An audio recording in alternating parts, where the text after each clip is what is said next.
Good morning, everybody. Hi everyone. Welcome back to another episode of Nexus Adventures. We're back with our two awesome guests, RJ and Wings. But before we get into any games, we're gonna do a little bit of an introduction. And after that, a recap of what happened last game so everybody can be up to date. I'll start with myself. Hi, I am Satan. I will be your DM for the day and every other character in the world. And God. Um,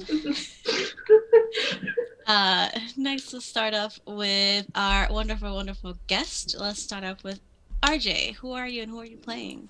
Hey everybody, I'm RJ, but today I'll be playing Roland Grandbrook, the half-elf cleric sorcerer. There we go. And next, Wings. Who are you and who are you playing? Hey everybody, I'm Wings, also known as Danae Keener. I'm going to be playing as Fibble To Do, who is a human ranger fighter. We all love Fibble so much. Um, and back to our regular crew, Jen.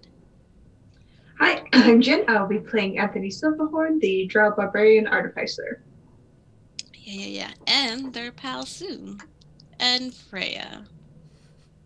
Um, and last but certainly not least, our lovely Sarah. Hey, guys. First off, welcome to my channel. If this is the first time you've been here, my name's Sarah. I'll be playing Lucy, our changeling wizard, warlock, disaster child. And if this is your first time on our channel, we are a charity channel in this house. RJ, thank you so much for the biddy donation. All that money at the end of the month is going to be going to the Trevor Project. I don't take any financial income from this channel whatsoever.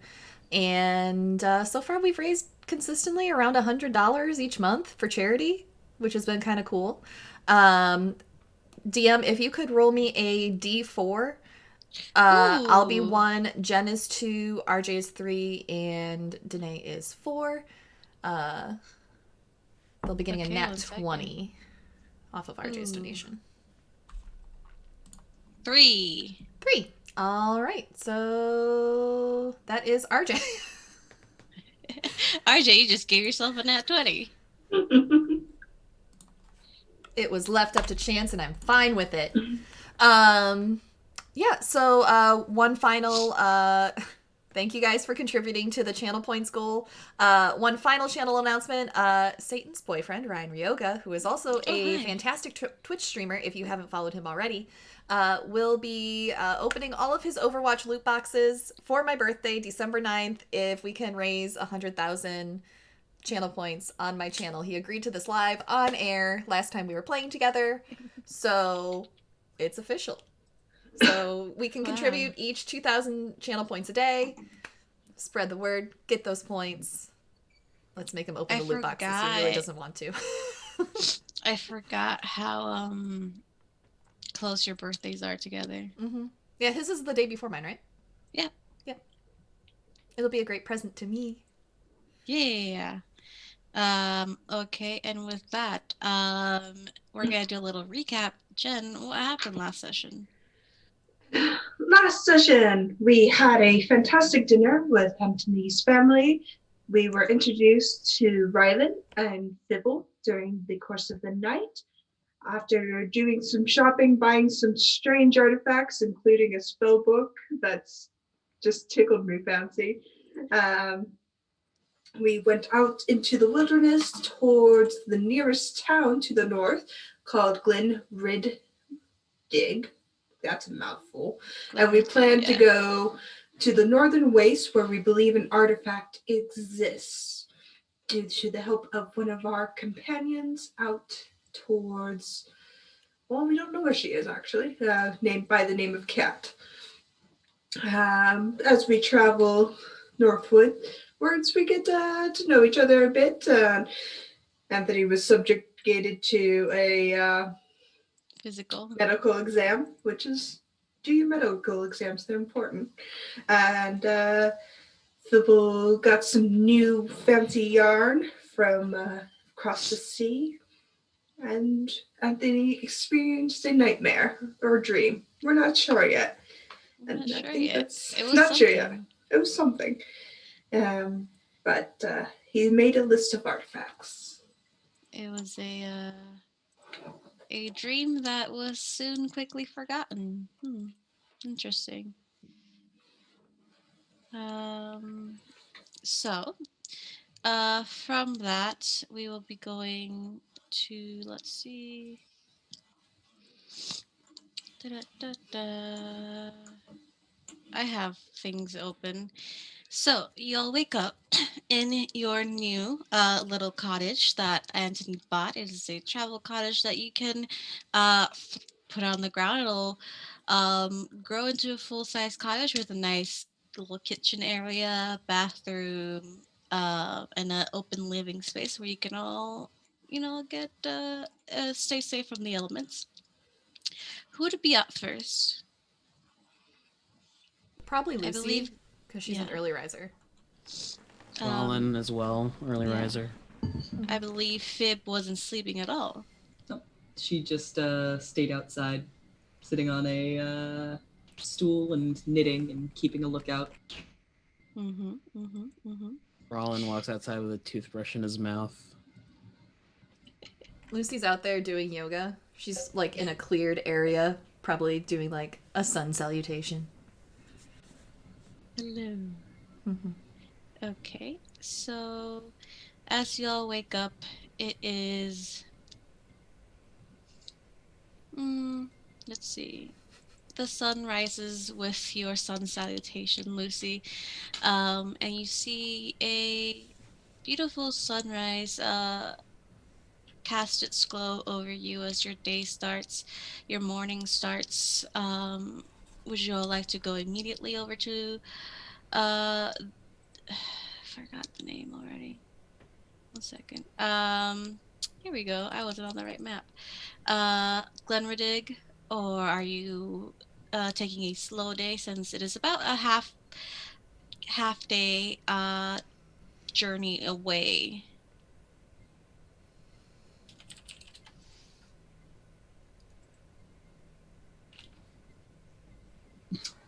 I don't know my way around here. We only have about a half day to go. Did you need to poke and prod at him some more? That was quite entertaining. No, I think I'm pretty fine. I don't remember Rollin's accent. We Whatever. can do that at camp. Let's just get into the next town. If we need anything, we could stop. If not, we can just keep going north. All right, sounds good. Okay. So you are getting everything together. Anthony, you can, once everybody's out, you can say your command word to shrink down your little cottage again, put it in your bag. And once you get everything ready, you are set to go off to Glenredig. Now, who's driving the cart? Probably myself. Okay. Is anybody else helping? Everybody else in the back? I'll sit up front with him. I just Okay. realized that Fib has proficiency in land vehicles, so she could drive the cart, but I'll happily give it to you, Fib, because Anthony has no idea how to manage land vehicles. He's just been driving. Nobody's told him to stop. amazing. I feel like it took an entire day for Fib to work up the courage to be all like, I can drive the cart. I know how to. Fantastic. Here. What do you mean Anthony doesn't know how to drive? He taught Lucy how to drive a cart. He has no proficiency in land vehicles, water vehicles, or animal handling. Neither does Lucy. You didn't notice when he almost ran into that rock? And also when he almost ran us off that cliff? And also when he almost ran us into that river? And when he almost ran us into that flock of sheep. He always told me That to was- stay close to things so that you knew where they were. Is that not right? No, you run over a rock, you break an axle. I'm gonna sit with Fibble. Lucy's gonna learn how to really drive a cart. He'll sit in the back and start on some paperwork. Okay. So, who's sitting up front? Fibble and Lucy. Ren? Okay. If you haven't, please change your name on Zoom. Sorry. I would love that.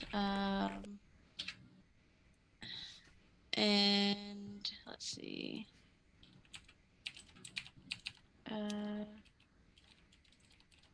So whoever is up front, you can either both make me a perception check or one with advantage.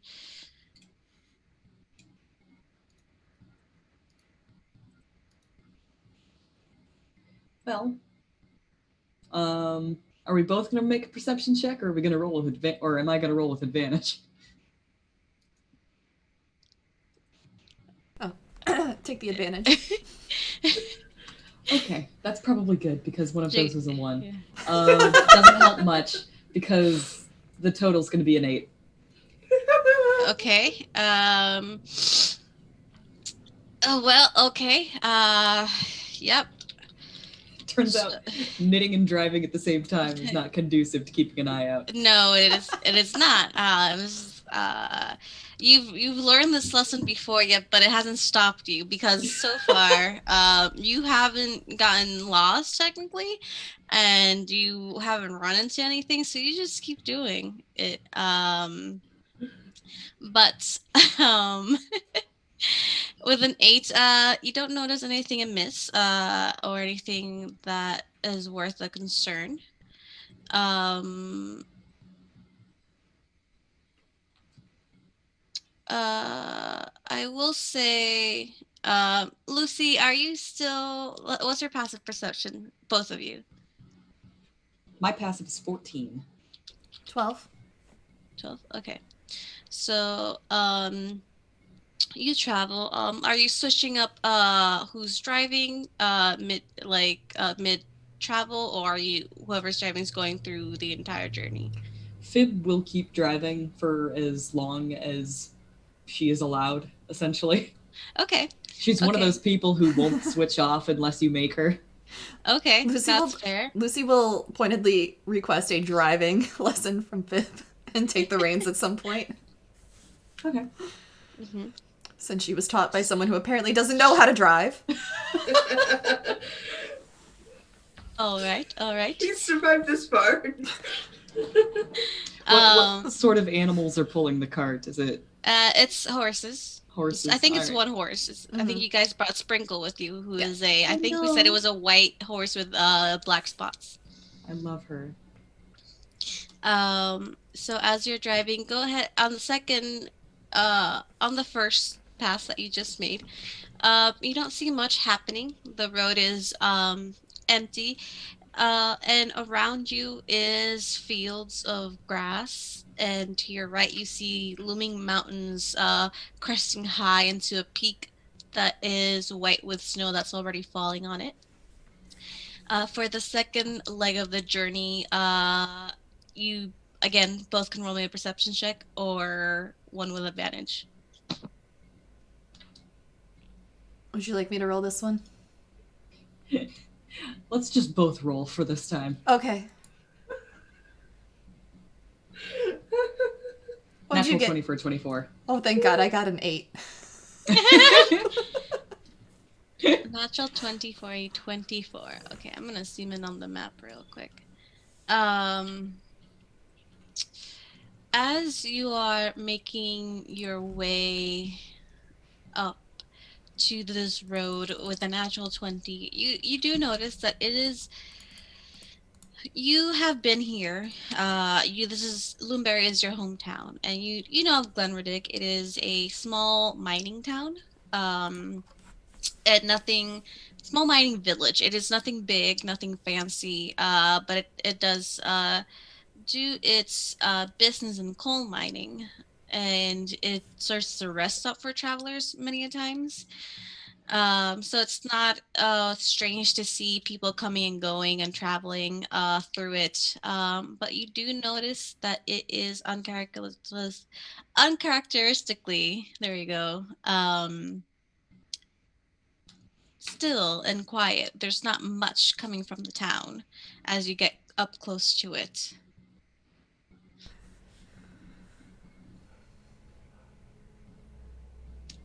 Hey, Aunt?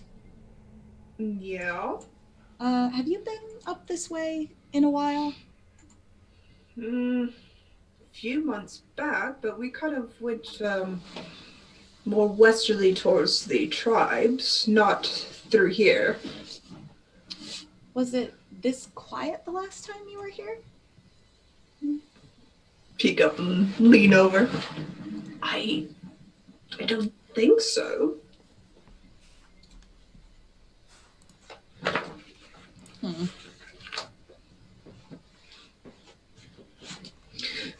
Maybe they have a parade or they're down in the mines celebrating something.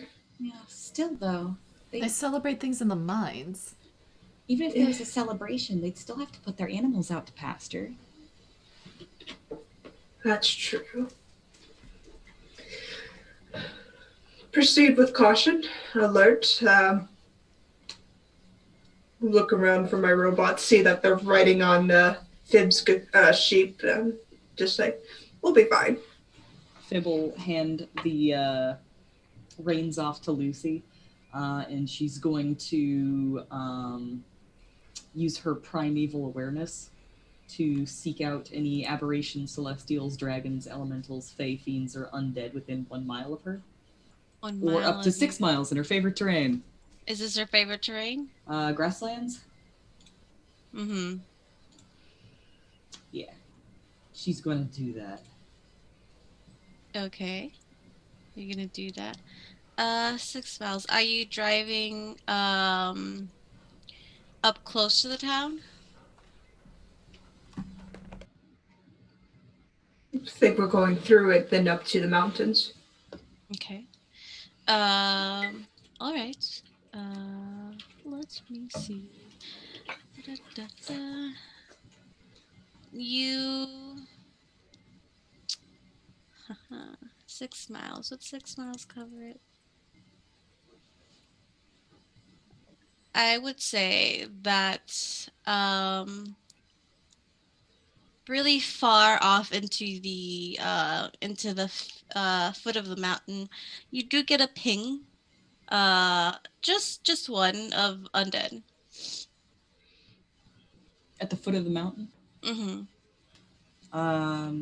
Fib's just going to kind of like put her head on a swivel like a meerkat.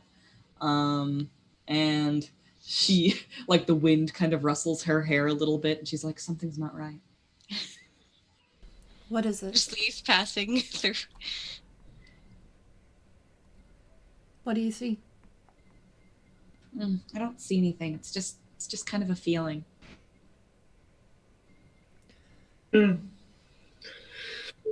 Get out of the cart and start walking beside it, hand on my weapon. As you do that, you see that it is a village, so it doesn't have much in the way of protection, but there is a gate to go through it. And you see that it is closed. No guards posted.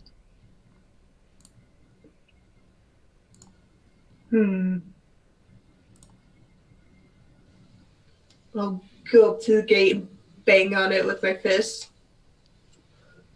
As you bang on it, you do see a figure appear. What it is, a little station point up top. It's not a big gate, maybe about 20 feet tall. Um, and you see a figure in armor pointing a crossbow at you. What's your business? We want to pass through. Why? Because it's the road to the mountains. I suggest you take a different road. Look to the group. Is the town sick?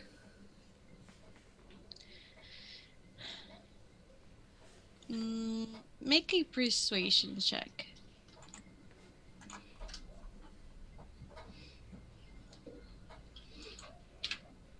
21.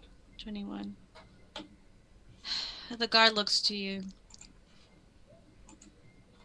There's no sickness in the town. Not They saw anything out of the usual in that area.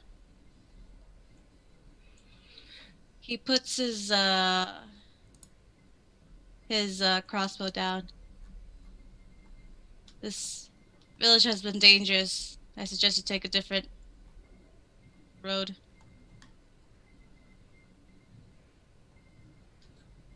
We'll step back and converse quietly with the group. Dangerous as in we should interfere, or dangerous as in we should just send Loomberry a letter along with the crown and the next town up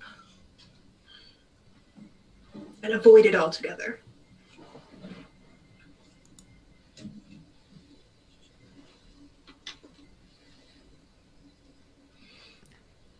Does this look more like a ghost town, or does it look like there are some people still living here?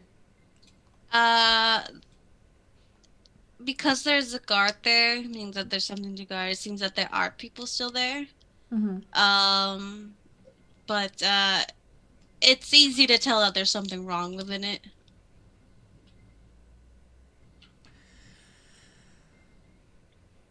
Well, I think that's your call. There's obviously something not right here, though.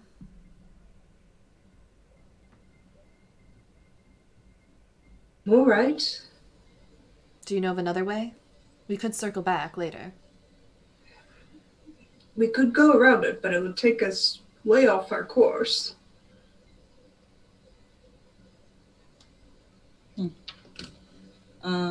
Fib will step forward and say, hello, excuse me? Yes? We're shepherds from Loomberry. We just need to go through the mountains. We were hoping that we could stop in town and sell some of our wares.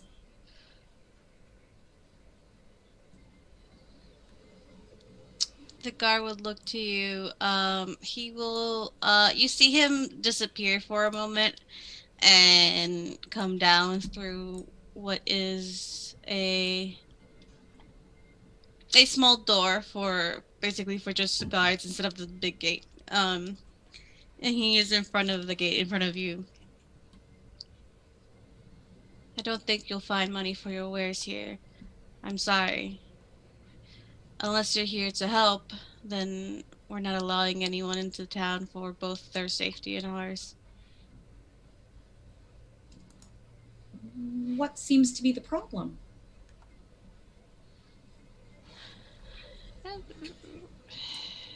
He looks through all of you. Let me roll something for him. He looks through you all. You all seem pretty capable. Are you willing to help? Our town has been plagued by something. Something's happened down in the mines, and ever since about 3 or 4 days ago, it's the first night nothing happened. But after that, undead came into town.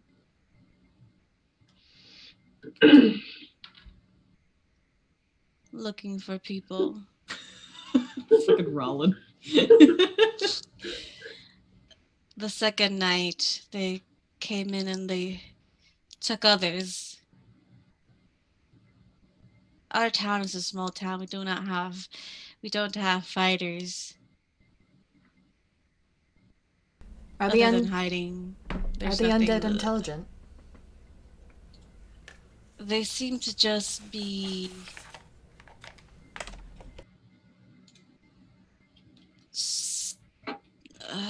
I'm not sure, as in they come in, take what they need, but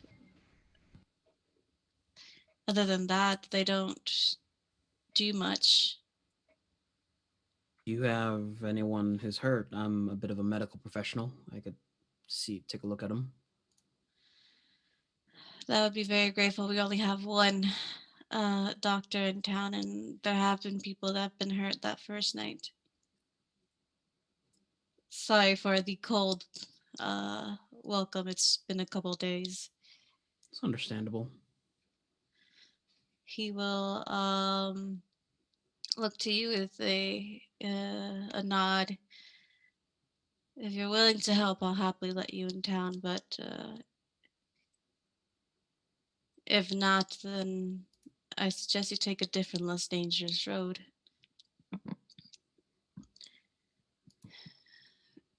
But with the offer of medical help, um, he will go back up to his little station post and start cranking the gate open.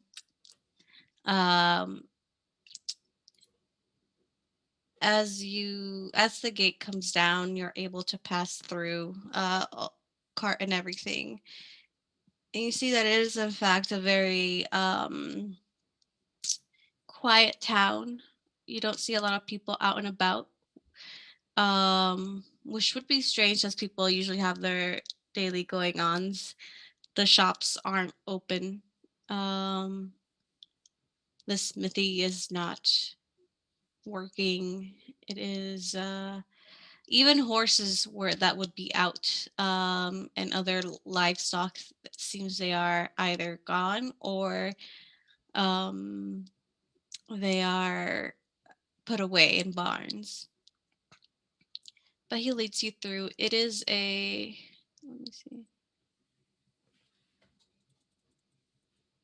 I will put you here. It is a a small town. These houses aren't big. Um, but as you walk through, he'll lead you after closing the gate behind you. We've had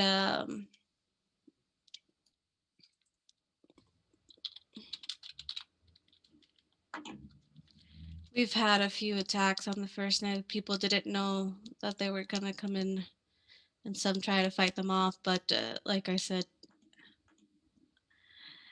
we don't have much in the way of fighters or avengers. Um, you see that he leads you into this little oh, I had the wrong thing on. Little house right here. It is a two-story house. And you see that it does have the symbol for doctor in the little plank that's in front of it. And getting closer, you do hear moans and painful grunts inside. As are you walking in? Before they go in, Mhm. Lucy's gonna lean over to Anthony. Is this something you think you can handle?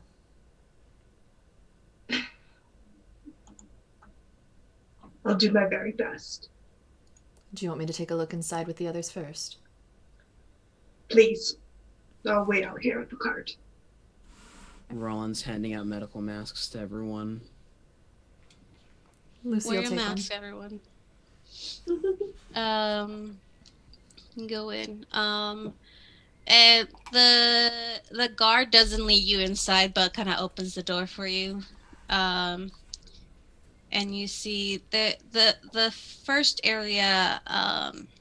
See it. It's a house, a larger house that was converted into a medical area. Um, and you see there's a little space for you to walk in, but there's been bedrolls and other makeshift beds put on. As you see about 7 or 8 people that are laying in them, in different states of hurt and pain. You see an elven woman. She herself is wearing an apron in front of her that's stained with either with dirt and blood. Um, a mask over her face, hair tied up, as she is just diligently taking care of these people, changing out dressings on wounds. You see some that only have um, a few scratches, but they're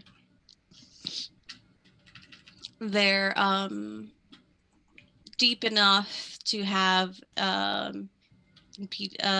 cause a problem. Some have wounds on their torso that are deeper and they can't move. Others are more worse for wear, where they're laying down completely with bandages in many parts of their body. Um, and as you walk in, the elven woman looks to you. You see her tense up, expecting more people to come in. But as she looks to you all and that are up and healthy and no visible wounds, she's still redressing a man's wound. Seems a claw mark at their shoulder, deep and ragged. Um, Hi, how can I help you? What do you need? It's not about you helping us, it's about us helping you. Rowland Granbrook, I'm a medical professional. Oh, hi, are you here to help? Because this is very much needed. I'd go take an hour or two, I'll be here. Oh, I couldn't leave them there.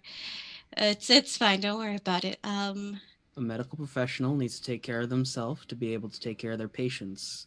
Now, doctor's orders. Well, aren't you a stern one? Um, she'll look around. Okay, let me just. I'll give you a rundown. How trained are you? Fairly trained, 10 years underneath a master. Oh, much more than I have then. And she'll kind of give you a rundown at what's going on with who. There are some older folks that have gotten hurt, and from that they've gotten sick. It's not the easiest for them to fight off any infections. Younger people as well, children about teenagers about 16, 15, and some men and women that seem a little bit more worse for wear. How many of them are here? It's just about there's these about 8. There's 2 more upstairs that are a little bit more worse for wear. All right. Are these wounds the result of the undead attacking, or something else? It was the undead. They kind of came in unexpectedly. People were still out in town, and then the second night they came. Some of them very brave people thought they could fight them off, but it seemed to be a lot harder than expected. Some of them haven't even come back. These are the people that stayed and survived. Lucille, surveying the room, does she see anything that she thinks would trigger Anthony? It depends. I mean, it could be akin to a medical room during war, but no undead Okay. in here. Lucille poke her head out the door and relay that to him if he wants to come in. That's his choice. He'll nod and step in, but stay in the doorway. I'm gonna Rollin... Sorry, go ahead. It's okay. She's going to let Anthony know. Stick close to me. I'm gonna ask my patron to take a look. She might have seen something like this before. Ron's going to, even though it's against standard procedure, move people around so that the more grievously... He's going to perform triage, basically. Yeah. If she sees you doing that, she will help you before she goes off and take a break. It's because she's like, oh, make sure you're. I mean, I don't have to tell you, but sorry, careful.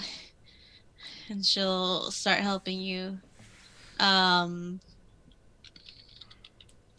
Are we planning to get into any fights?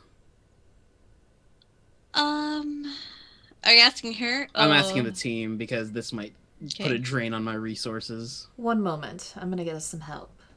Lucy's gonna hit her tattoo to her patron. We've come across some attacks of undead. Roland's trying to help treat the patients. Would you mind taking a look? You might have some knowledge that could help him. It takes a moment. Sure. Give me a moment. I will take a look and tell you what I can deduce. Oh, just so you're aware, we have a new friend named Fibble. She seems fine. If you vetted her and she's traveling with you, I have the utmost faith that you know who you're traveling with. It takes a moment, but you feel that slight shiver of her coming into your own consciousness in your body. And almost very slowly you see your own vision turn into almost a tunnel vision as you're pushed back to the back of your consciousness, and she takes over.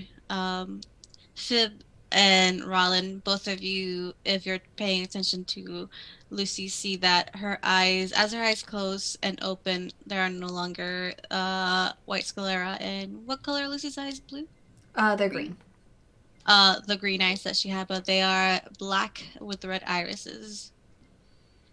In her own head, Lucy says, "You might scare them with the eyes, dear. At least change that part, if not the rest." It's automatic. I can't come in with a different eye color. I know. She will close her eyes for a moment and just you see her eyes change back to Lucy's eyes, but you see her posture's more uh regal. If anything, shoulders down, head up, back straight. And she takes a very graceful walk around the room, almost without meaning to. It's just um second nature to her now. And she walks around and looks at people, looks at you, Rollin, as you are taking care of the wounded, moving them around. Mhm. Interesting. Can I make a medicine check to spot any diseases on these You can. villagers? Days 23. 23. There are no specific diseases that came directly from what attacked them. You see that there are older people, an older woman and two older men in the 60s, 70s that were attacked, and their wounds seem a little bit more reddish, like they're starting an infection, and that is starting to take a toll on their health. But nothing in the way of pox or boils or anything that came about from the zombies attacking them, just the wounds. It's just harder for them to fight off and heal themselves up. You do notice that the infections aren't as worse as they could be. They have been helped medically, and the woman here, what little magic she has, she used, and is using more convenient, less magically inclined healing methods, salves and bandages and medicine to put on wounds to help not get infected, to heal properly. And even just looking at the wound, if you unwrap it, has medicine put over it. It's not as bad as it could be. Mm-hmm. Okay. Lucy also relays to her patron in her head, there are worse cases upstairs. They haven't gone up there yet. Interesting. I think Roland, good to Rollin, see you as always. You see coming from Lucy's mouth, but it has a different type of intonation. my lady, it is always good to hear from you. I've heard you've been keeping well with this new group. It's my job too, and I intend to do a very good job of it. Good. Now, I'm going to take a look upstairs. She'll look to you, Anthony, and give a slight nod, and look to you, Fib. Eyes like saucers. I'll just pat Fib's shoulder. You get used to it. Fib, you see that her stare on you lasts for a moment longer as she looks you up and down. Interesting. Well, let's go see what's upstairs. And it's Lucy's body. Turns around and walks upstairs. Sorry, miss, before you do, and he'll pull out a pair of rubber gloves. Might not be your body, but you might as well stay safe. Of course. She'll take them and put them on. Trust me, I wasn't planning on touching anyone. But we'll see. She will go upstairs, and it is what used to be, you imagine, the own doctor's bedroom, has been given up to these two people. Younger men, maybe in their 20s. Actually, one man and one um one person who seems a bit more, they're a them, a gentle them, as my Thursday DM likes to call them.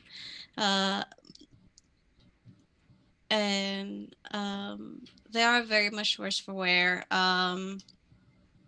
One of them, the gentleman, has seems a broken arm and a big gash, almost like a chunk taken out of their leg.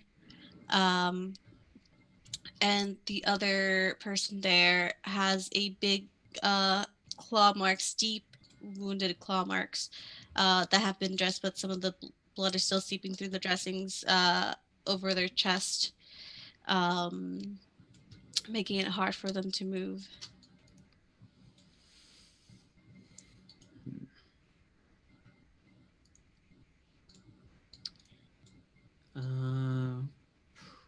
Yep.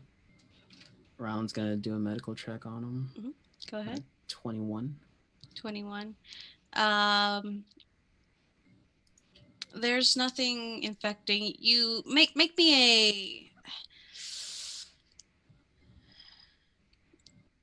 a history check.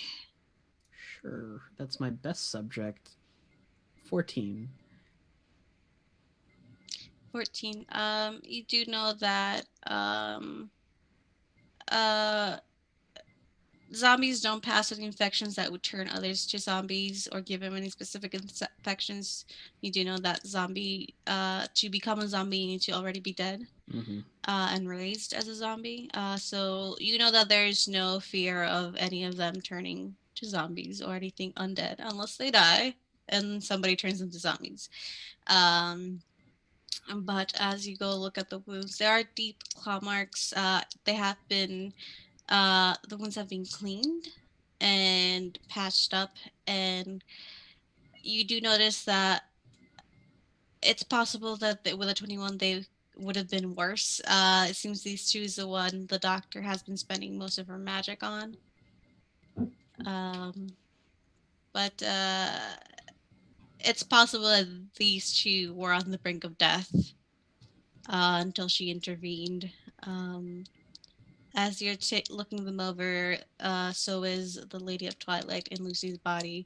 And she just says, well, thank God you gave me gloves. And she looks down to not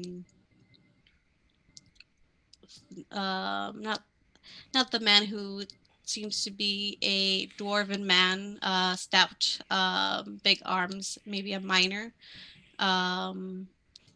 short but beard, but with small braids and their hair tied back. Not tied back, but pushed back, and splayed on the pillow. The other one there is Tabaxi. They are a calico tabaxi, so they have spots of ginger and black and white and different colors on their fur. That is the chest wound.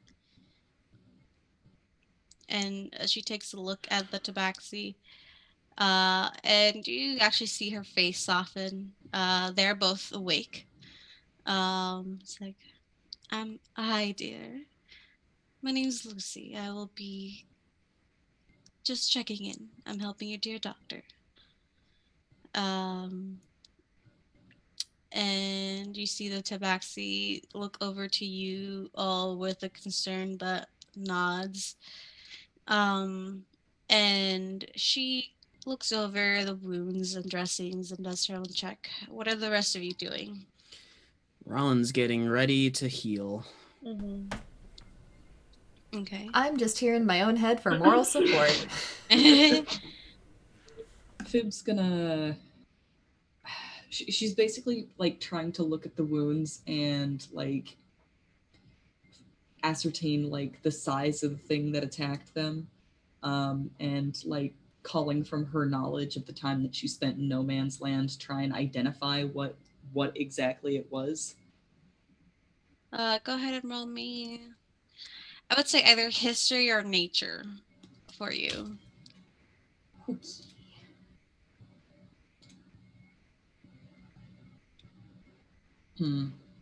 That's an 8.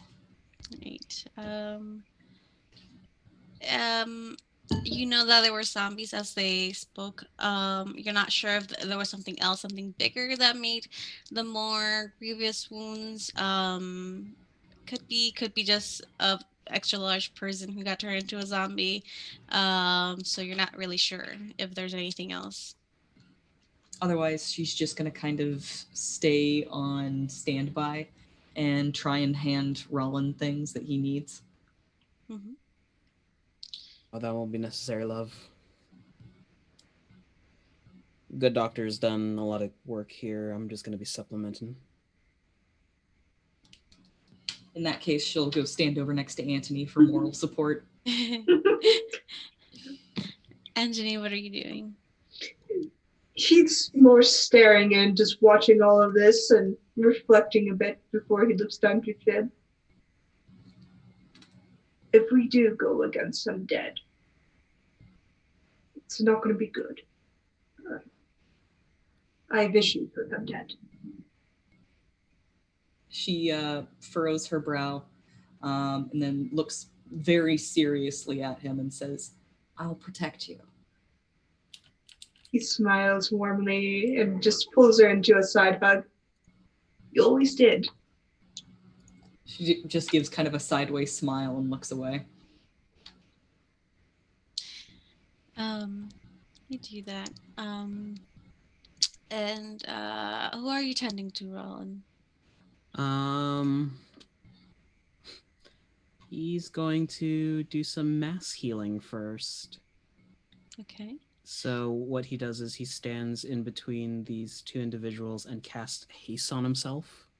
Mm-hmm. And he is going to channel his divinity, which is the fun, where is it? Balm of Peace. As an action, move up to your speed without provoking attack of opportunities. And when you move within 5 feet of any other creature during this action, you restore 2d6 plus 1 hit points to that creature. Okay. So are you moving around the house to do that? Basically, he's going to move around the house, touching everyone, and then healing them 2d6. Okay, go ahead and roll me 2d6. For... let's just do one roll because just one roll, not like 10 roll, just one roll. Bajillion rolls. A bajillion rolls. 11 hit points to everyone in the house. 11 hit points to everyone in the house. Okay. The two upstairs seem much better. They still have wounds on them, but much less grievous. More of a just keep it bandaged clean and you should be fine. And then to supplement that, these two are worse off for wear. He's going to twin a lesser restoration on the both of them. Ooh, okay. As you twin lesser restoration and do your healing, they seem much better. Can you read to me the effects of lesser restoration real quick? I can end one disease, or sorry, that's the one I know off the top of my head. or one condition afflicting it. The condition can be blinded, deafened, paralyzed, or poisoned. Okay. Um, I will treat infection much like disease. As you cast lesser restoration on these two and cast your healing word, your mass healing word, you see them take almost a painful gasp as they themselves can feel their own body healing closing up. But after the second that is done, it is now a sigh of relief as their bodies have healed. You do see the parts where there were flesh taken out do still have gashes on them. The memory of what had happened still there, but they are closed up. They are clean, no longer infected. Um, and the tabaxi looks to um, both of you, to you and everyone around. Oh, oh, that feels much better. Oh, thank you. Oh, Ron's gonna give them a brief smile and excuse himself from the room.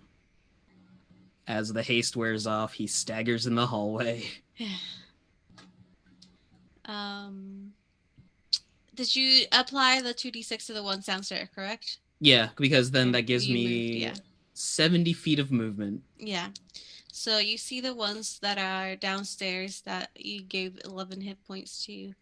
A lot of them are completely healed. Some of them again just take a look at the end part of the wound as it is close to healing up completely, and keep taking care of it. But they're all okay. They're villagers. They don't have much in the way of hit points. So those 11 did heal a lot of them right up. And um, the doctor is there. As she sees everyone, and she just has like almost a sigh of relief. Oh, Ron's gonna take a seat at the top of the stairs and give her a small wave. thank you so much, dear. Here, I'll bring you some tea. Get some for yourself too. Will do. And she'll go into the kitchen. You see that anyone who could, it's not like a closed off space, a kitchen. It is, um, very much, turned into a workshop where she's making her own poultices and salves and stuff like that. Um, we're gonna say something? Mm. Okay. As this happens, let's see, the Lady of Twilight just smiles at the two people upstairs and takes another look around. Well, I knew there was a very good reason to send Rollin with you. He's quite good at what he does. Any idea on what may Yes. have caused all those wounds? Well, um, zombies, as I've heard, will cause nasty claw marks and bite marks. Um, though the two upstairs seem to be attacked by something a little bigger, a little bit stronger. Excellent.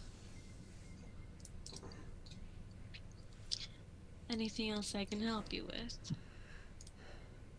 I think she was using her own cells. Would you mind taking a look at what she was using? Maybe you can improve her recipe. Of course.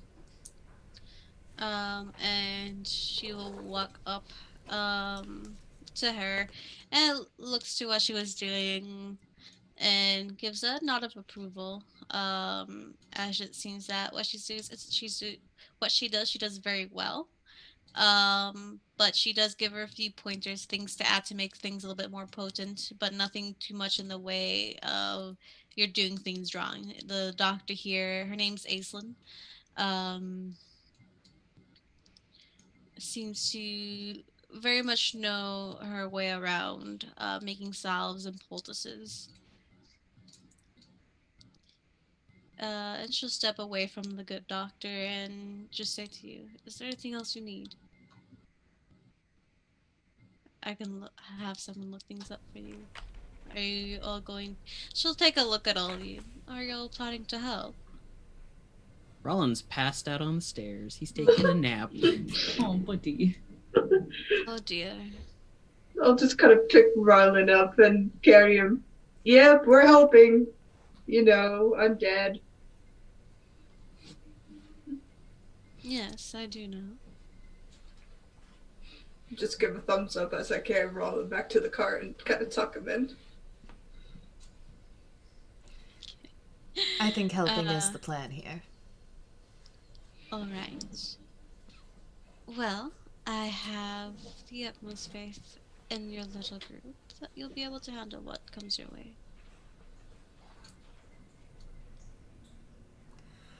All right. We may encounter more of this once we cross over the mountains and head towards the artifact.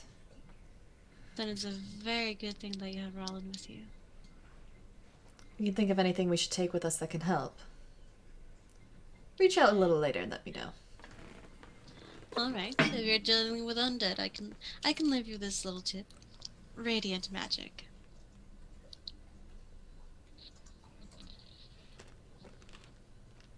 I don't have anything that does radiant. Well, that's unfortunate now, is it? She just feels Lucy's eyes roll. Talk to you again soon, dear. And you feel that small shiver come up your spine as you come back into yourself. Well. Anyone can do radiant damage amongst us? Other than Rowland, who's currently snoozing.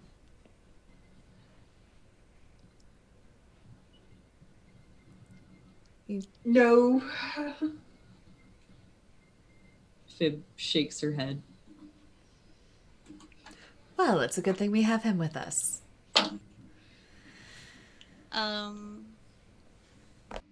The doctor will look to you. I can do a bit of radiant damage.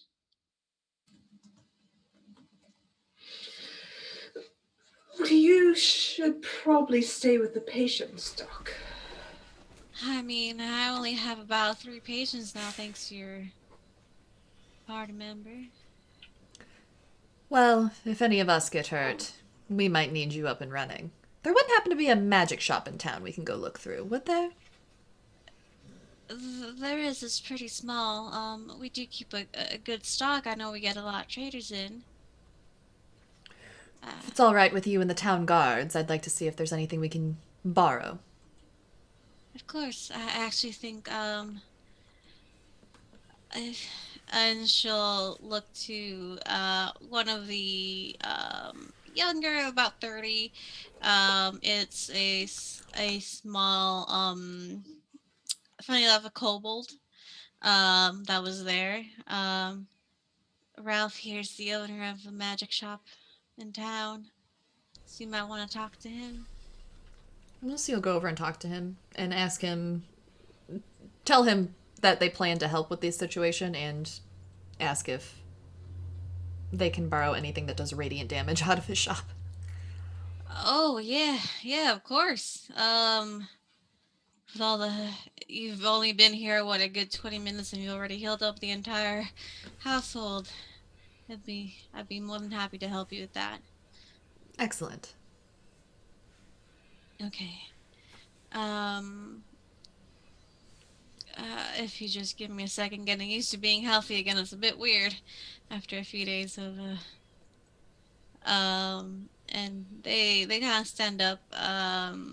They're about, I think kobolds are about 2 feet tall. They're pretty small. So they kind of go to your thigh. It's just you coming with me, little lady, or all of you coming with me? I'll just look at the kobold over. You have this, Lucy, right? Want me to send Soon with you, or Freya? I mean, I can pick out things that I can use, but chances are you'll need something as well. I punch things for a living. Well, he might have something that it helps with punching.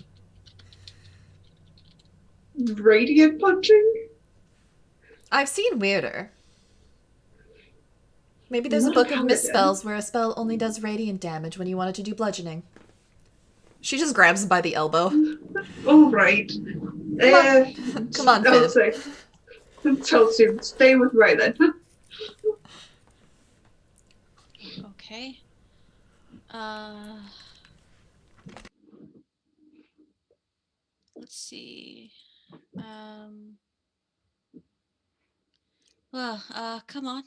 It's not too far.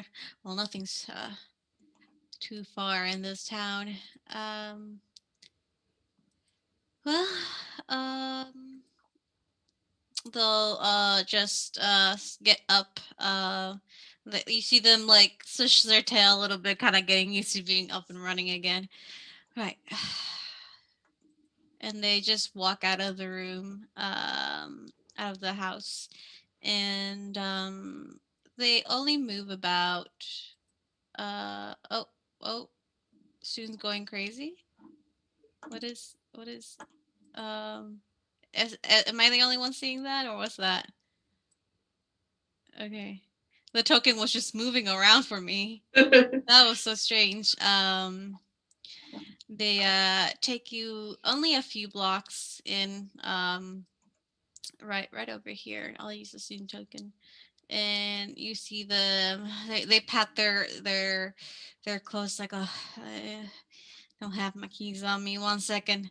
And funnily enough, you see them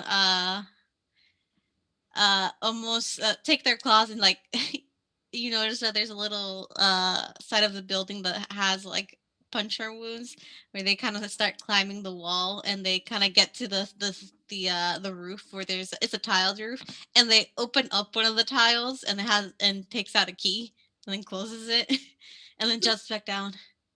Always prepared with a backup. And they open the magic shop, and you hear a little bell as they open. It is a excuse me, a Lucy small shop. Lucy looks at the claw marks he left in the side of his building, leading directly to the tile, and just says, "You might want to do something that allows you to climb without leaving marks. Bit of a security risk. Don't use the same tile either." Well, I'll keep that in mind then. Thanks for the pointer. Um, let's see. Advice from a professional thief. Mhm. What was that show in like the 90s where like a former professional thief like went around and raided people's home security? It was an actual TV show. I feel like that's Lucy at some point. Was it It Takes a Thief? Yes, It Takes a Thief. Yes. I haven't actually seen that. But let's see. Well, I'll make sure to take that pointer. But come in, come in. And you see, it is just a one-room shop. You see, there's a little desk in the back where they usually sit, and then items around. Um, are you looking for anything specific? No, because I don't have time to Google radiant damage weapons. I mean, we can take an early break and Yeah, prepare if you for want. this. That's fine with me. Yeah, let's take an early break so we can run down through what we do. And we'll be right back with more of this strange town. BRB, y'all. Everyone say bye. Bye.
Go. Hey, we're back.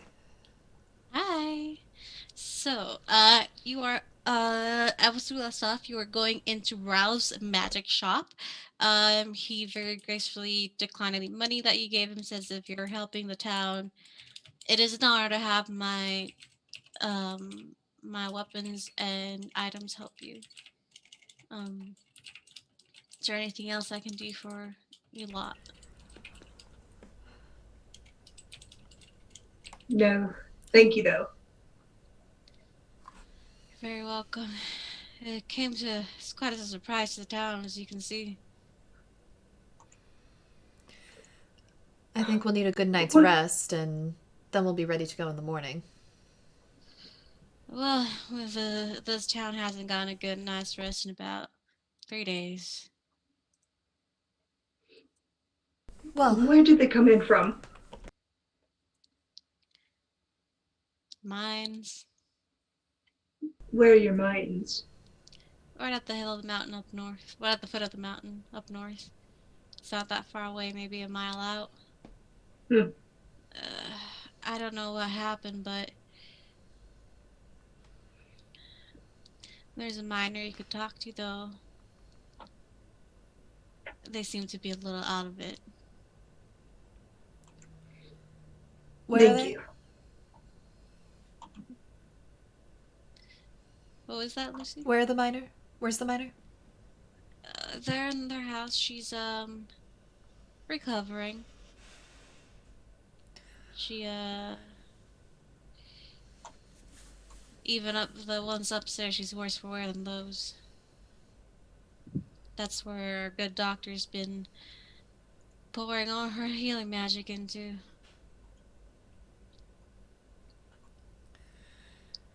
All right. She lives about if you go in right where the entryway where the corner where the good doctor was, if you go in, there's a few houses down. Thank you. We'll go find her. Of course. Maybe you'll be able to tell from her what caused all this. We're not sure yet. Lucy will smile and nod and exit the shop.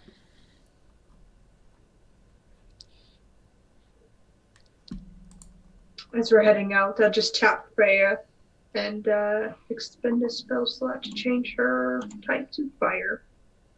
Okay. I think at this time, Rollin just prairie dog sits up in the cart, looks around. What? Soon just beeps at you. Did you carry me here? She bobs up and down. Huh. Yeah, you see the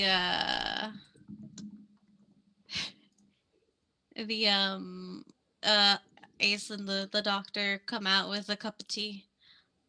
I figured you might want some. It'll help energize you. Thank you. How are the patients looking? Much better. Thank you so much for your help. Honestly, if you weren't around, they'd probably all be dead, so you have yourself as much to be thankful for. You're too kind. Is there anything else you need? Food? Place to rest? Your tea? You and your companions? He'll hand back the teacup. I'm off to find them. If there is anything, I'll drop by and ask. Alright, I'm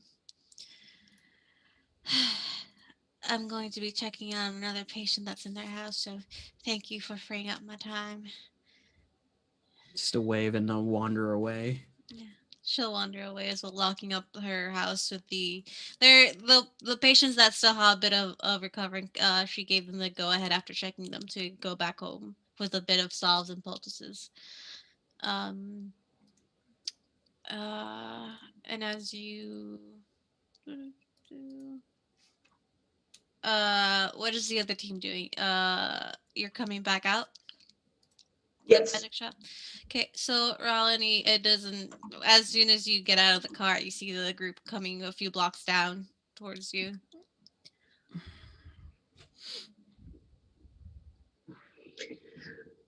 So, if you need rest, we can camp with, I think, the doctor, I believe.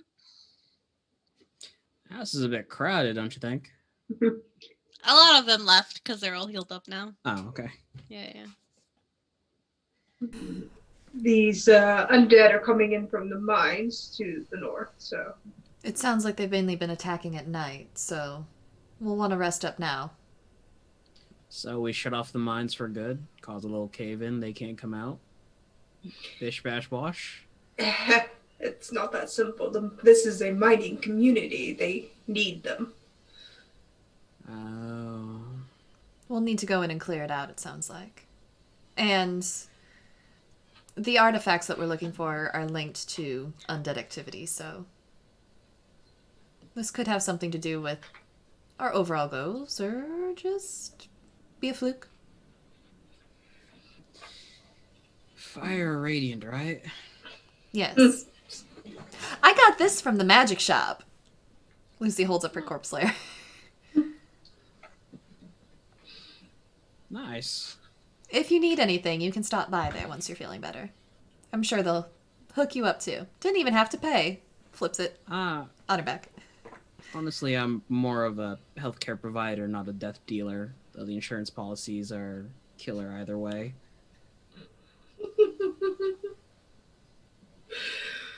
Oh, all right. Get set up in the house. Get rest. Prepare for tonight. Mm-hmm. Sounds good. Got a nice pot of honey if anyone wants some tea. That'd be fantastic, actually.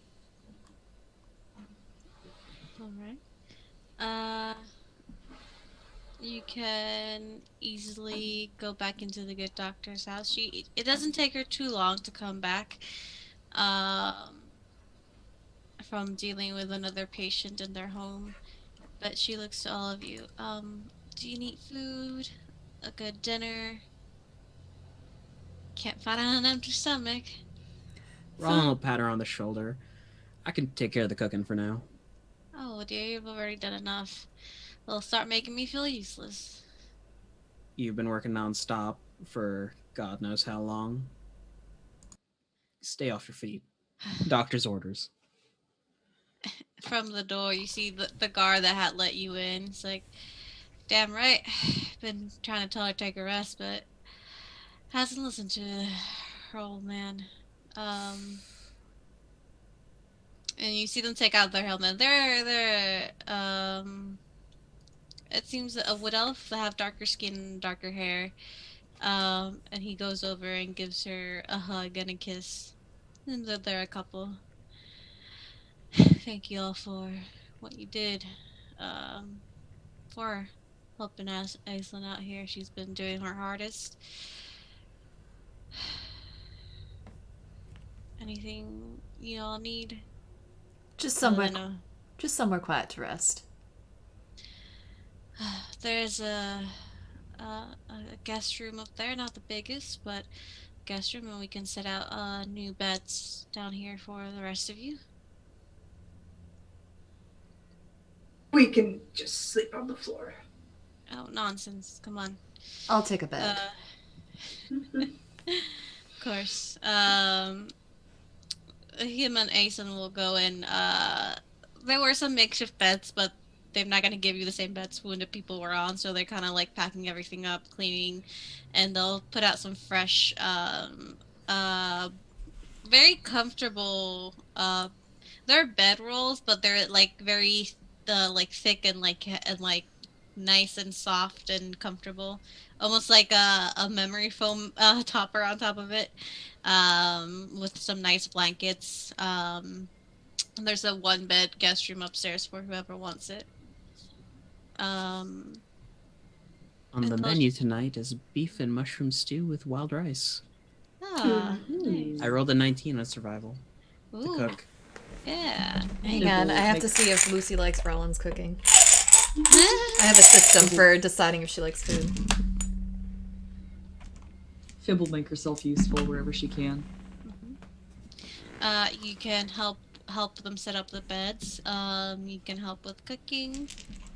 essentially she'll just like do whatever chore Yeah. like she sees in front of her, and then like the moment that like somebody else is doing that chore, she like goes and finds something else to do. So she's probably just bouncing all over Yeah. the place. Aisling will see you and look at you. Darling, won't you help me clean up the room after everybody left? And the kitchen a little bit. Yes, of course. She'll tidy up. Thank you. You're a darling. Lucy tells Rollin his stew is pretty good, but it would be better with potatoes. Hold on. He'll bake a potato and Okay. little goat butter on top. Yes. And you see, as you're eating, Asen and his name is, um, Willem, no, wait. the ally. Mm, Is he a foe? his name is Fernando. Alejandro. Mm. And he looks to you with grateful eyes and thank you for the food and the help, everyone. I suggest we stay indoors for the night.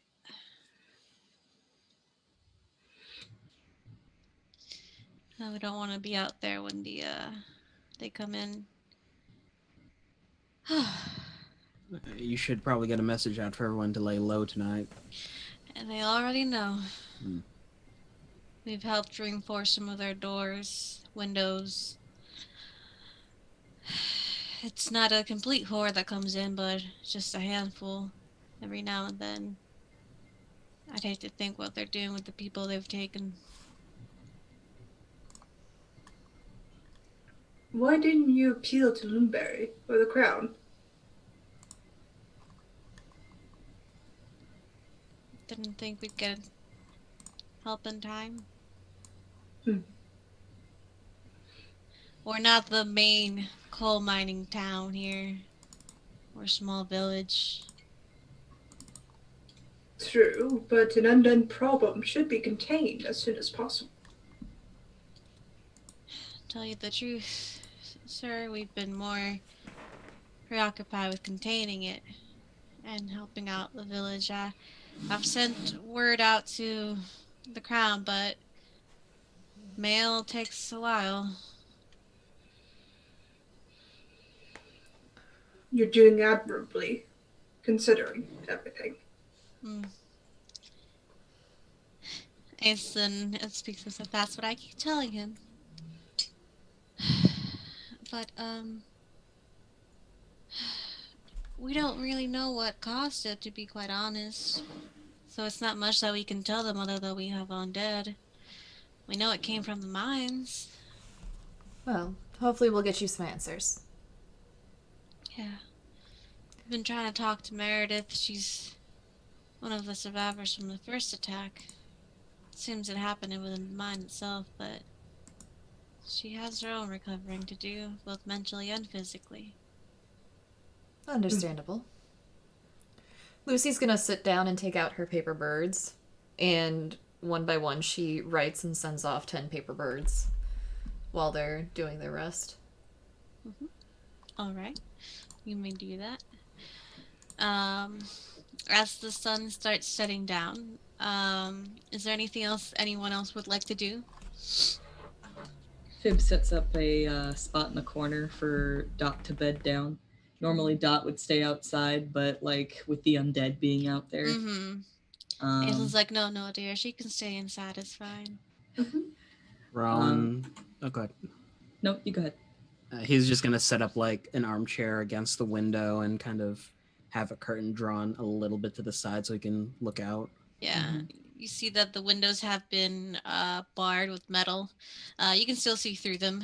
And as the sun starts setting down, both Aislinn and Fernando start putting like barricades against the door, not like furniture, but like the heavy planks around it, so nothing can burst down through the door. And they close all the windows. Uh, Before that, you see that Fernando had gone out to make sure everybody else in town had everything they needed, were closed up, and came back to help finish up their house. Fib would have gone with him. Hmm. Yeah, we're just making sure everybody's taken care of here. Um, if you can take one side of town, I'll take the other, and we can get this done much quicker. Just make sure that the windows are barred, that they can uh, put down their own barricades on the doors, mostly the elderly. Um, Yep. we've had a few people stay in the same house, mostly putting elderly in with the younger people so they can stay safe. So, thank you. Make a just a intelligence check. It's the DC's not that high. Okay. Does it have to do with undead? No, it's just helping everybody kind of set up barricading. Gotcha. All right, 14. 14. You work pretty quickly. You are aware of how relentless the undead can be breaking through things because they only have one job in mind usually. But you make sure that the people in your side of town have what they need, that they're barricaded, any rations, any water supplies that they may need for the night. And you kind of meet up with Fernando back in the center of town, and he just nods at you and says, "All good on your end." Yes. Amazing, thank you. Come on, let's get you. Let's let's get ourselves safe and sound. And he'll set you back to the house and finish barricading their doors. Um, and the night settles, and the town is eerily quiet. What would be usually the sounds of shops closing and people going back to their homes, there's nothing, as people have barricaded in early before the sun sets. For the first few hours of the night, it's all tranquil, eerily calm. You just hear the sounds of nature. Um, but you see that Fernando doesn't sleep in his bed with Ethan. He is downstairs uh, in a comfortable but a chair, as he's keeping watch in case anything happens. And in the late hours of the night, closing midnight, you start hearing movement outside, groans and moans coming into the town. And you hear shuffling, and you, Rollin, as you're looking out your window, coming in, you see from the north that would be up here, um, bodies shambling, walking slowly through the town. Some have stopped in front of houses, doors, windows, trying to get in, attacking. You hear the loud thumps of attacks on wooden doors and metal frames, and you hear screeches from these undead. It's zombies, Carl.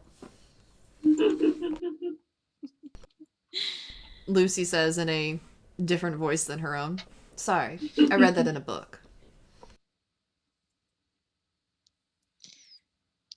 Um, are y'all just staying in? You see this last for a while. The sounds of these undead coming in. You see a handful, 5, 6, 7, up to 10, 15 of them come in. Seems they've grown in size. Coming in, and throughout the night trying to get at people. It seems that by this fourth or fifth night, they've been able to barricade themselves enough that no more of the villagers are taken. Lucy's gonna ask Fernando, do you see anyone amongst the zombies that was taken in a recent attack? He'll look through the window. Let me roll a perception check for him.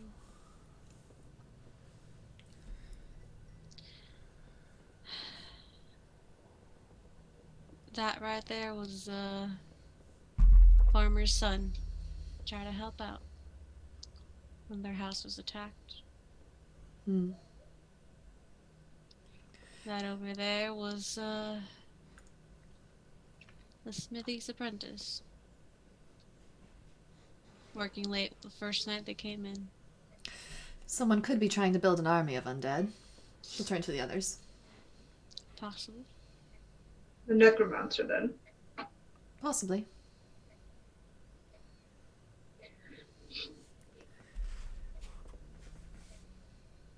I don't like it. Me neither. Me three. There seems maybe I would say the looking at enough. It's about I would say 10 zombies really. Warn all of you now, I don't actually have anything worth using. Why I slipped into a country accent. He's gonna explain he doesn't have AoE. I do. Freya can help with that, right? Freya, between Freya and I can set that entire lot on fire right now.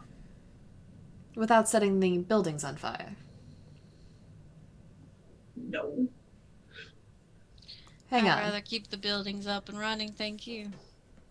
Fernando, how big is the area of effect? For Anthony? Freya? Yes. Freya has a 15-foot cone that can spread outwards, but Anthony's going to add grease on top of it to get anybody who's missed.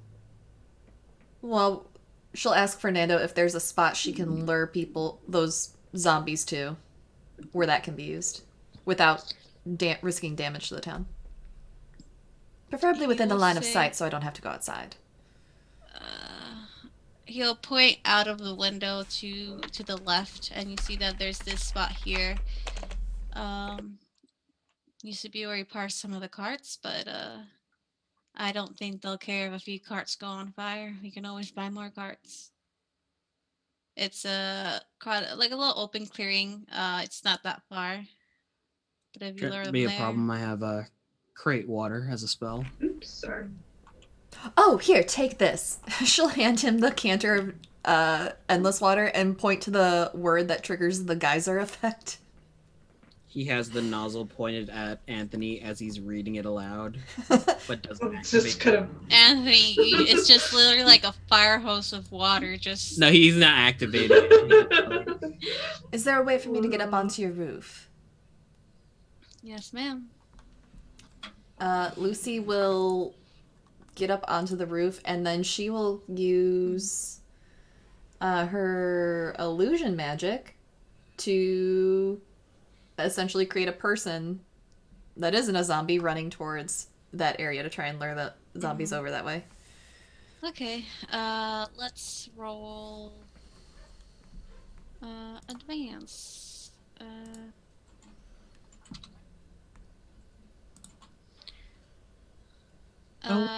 We would have short rested by now. Yeah, you would have short rested by now. How far is that? If anything, you could have long rested because this is like close to midnight, and you got here about midday. So Yeah. I'll take that long rest. yeah. All you did was get some items and go back to Aizen's house, so you could have definitely long rested there. Yeah, she's using her major illusion spell. Okay, you see, with the major illusion, you see I think it Or makes major sound. image. Major image. Yes. Okay. Yeah, including sound, smells, temperature appropriate to the thing being depicted. So yeah. So you are able to cast a solution running there, and you see that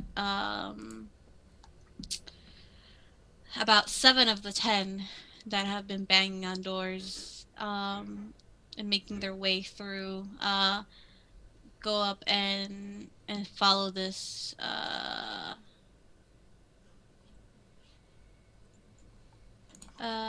shelter everyone, the zombie. Zombie, zombie, zombie. Eh, eh. How I want the token in there. Hello? Whoa. Whoa, what's this? What's Once- this? Says the zombies. I don't know where Anthony is positioning himself, but once she gets to where she can get as many of them as possible in that one area, she'll blow her horn of silent alarm, which only she'll designate that Anthony can hear it, and that'll be his cue to release hell upon these undead. I will make little drawings since I forgot I can't put the handouts as a. We'll see. We'll say it's 1, 2, 3, 4, 5, 6, 7. There we go. They start making their way. You see that there's still a few that are shambling in the town that haven't noticed. But they start shambling their way there, and they're not the fastest. It takes them a bit, but they all start moving that way and gathering around this illusioned person. You see them as they pass through the house in different states of decay. Some clearly look a little bit more worse for wear, flesh already gaunt and just zombified. Others fresher, missing a few chunks. But they start making their way there. And in a few minutes, maybe about 5 minutes, you see them start gathering in the area that this illusion stopped. How far away is the cart circle from the house? It is. Oops, that's a drawing. Yeah, it is about where am I? Yeah, 25, 30 feet. You're gonna be looking at 30 feet over here if you want to get them. Yep. Freya will make her way over there, get within 15 feet behind them. Mm-hmm. You can roll. Do you want Freya to stealth? Yes. Okay, go ahead and roll me a stealth check for that. Boy, yeah. 2 for Freya. She's not a stealthy girl. It's a rocky road. She's honking. Yeah, she's honking. And you see a moment of confusion as the zombies see this clanging metal object, but they also see a fleshy person that they would like to eat. Yeah. So I would say maybe 1 or 2 go to check her out, but the others stay where they are. Yeah. As long as they're within a 15-foot cone, she doesn't mind if they come up to her. But Anthony's going to cast Grease. Okay. On a 10-foot square centered on the illusion to get most of the zombies. Okay. Let me... I'll pop that up again for you. Yeah, that gets all of them. Amazing. So, it's considered difficult terrain for the duration. Each creature standing in its area must make a dexterity saving throw or fall prone. But as Freya just honks, she sets that entire area on fire. Okay, go ahead and roll me some damage. Amazing Freya. She just set an entire grease pit on fire.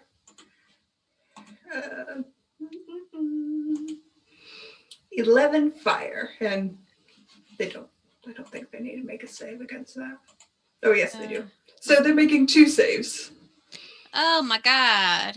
Okay, I'm just gonna roll one. I'm up. No, because it's. Yeah, I'll roll one. 12. Plus, what kind of save? Dex save? Yeah, 2 deck saves. One for Freya, one for the grease. 10, because it's -2. Let me roll another one. I'll say that's for the grease. So what happens if they fail? For the grease, they fall prone. Okay. 12, because they have -2.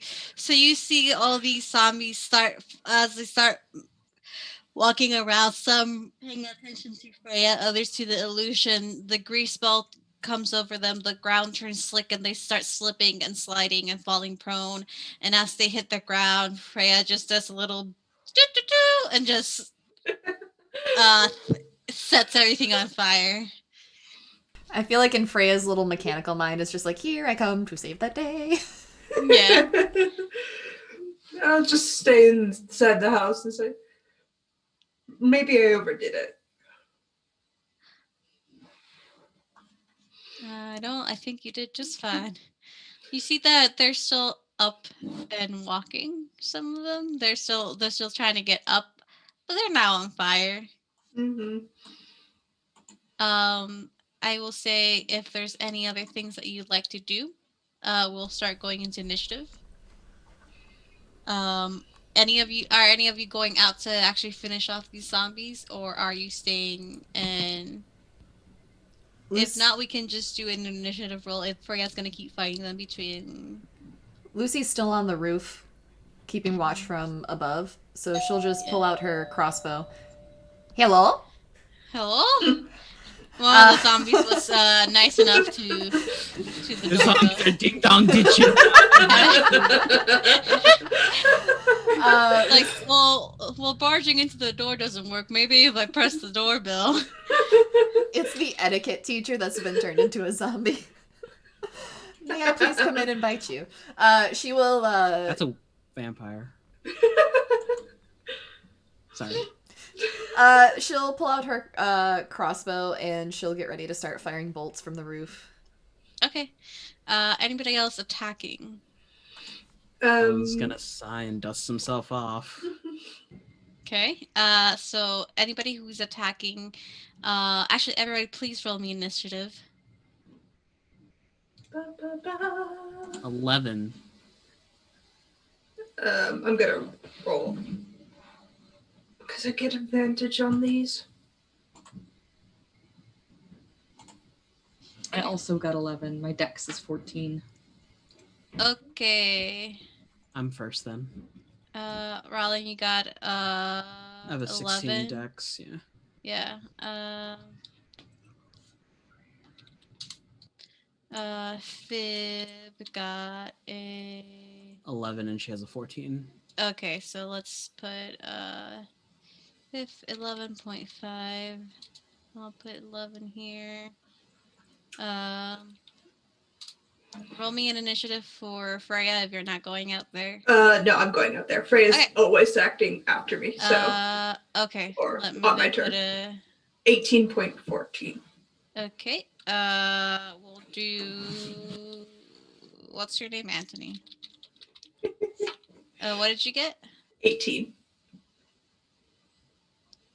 18. We'll give one to. Nope, not what I wanted to do.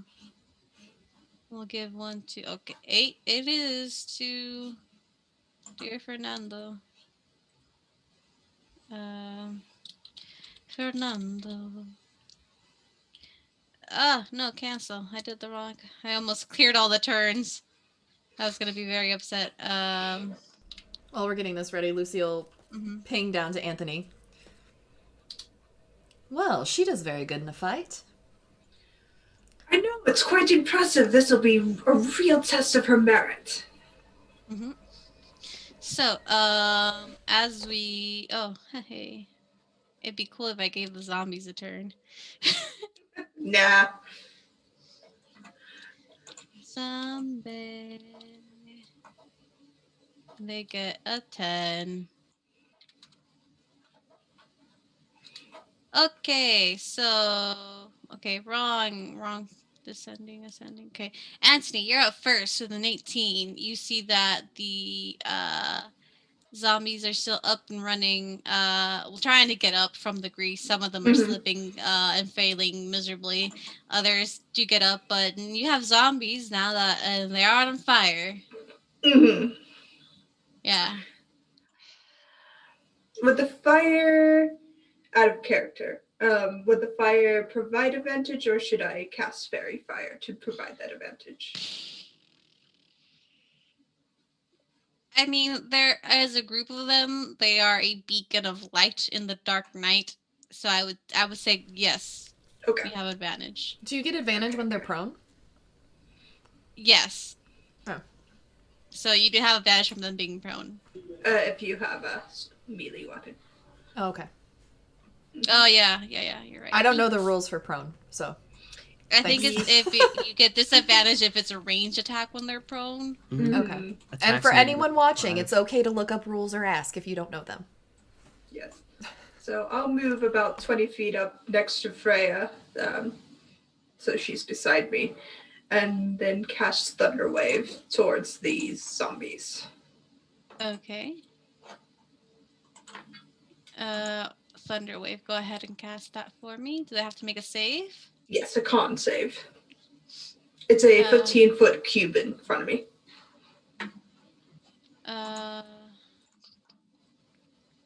It's very loud.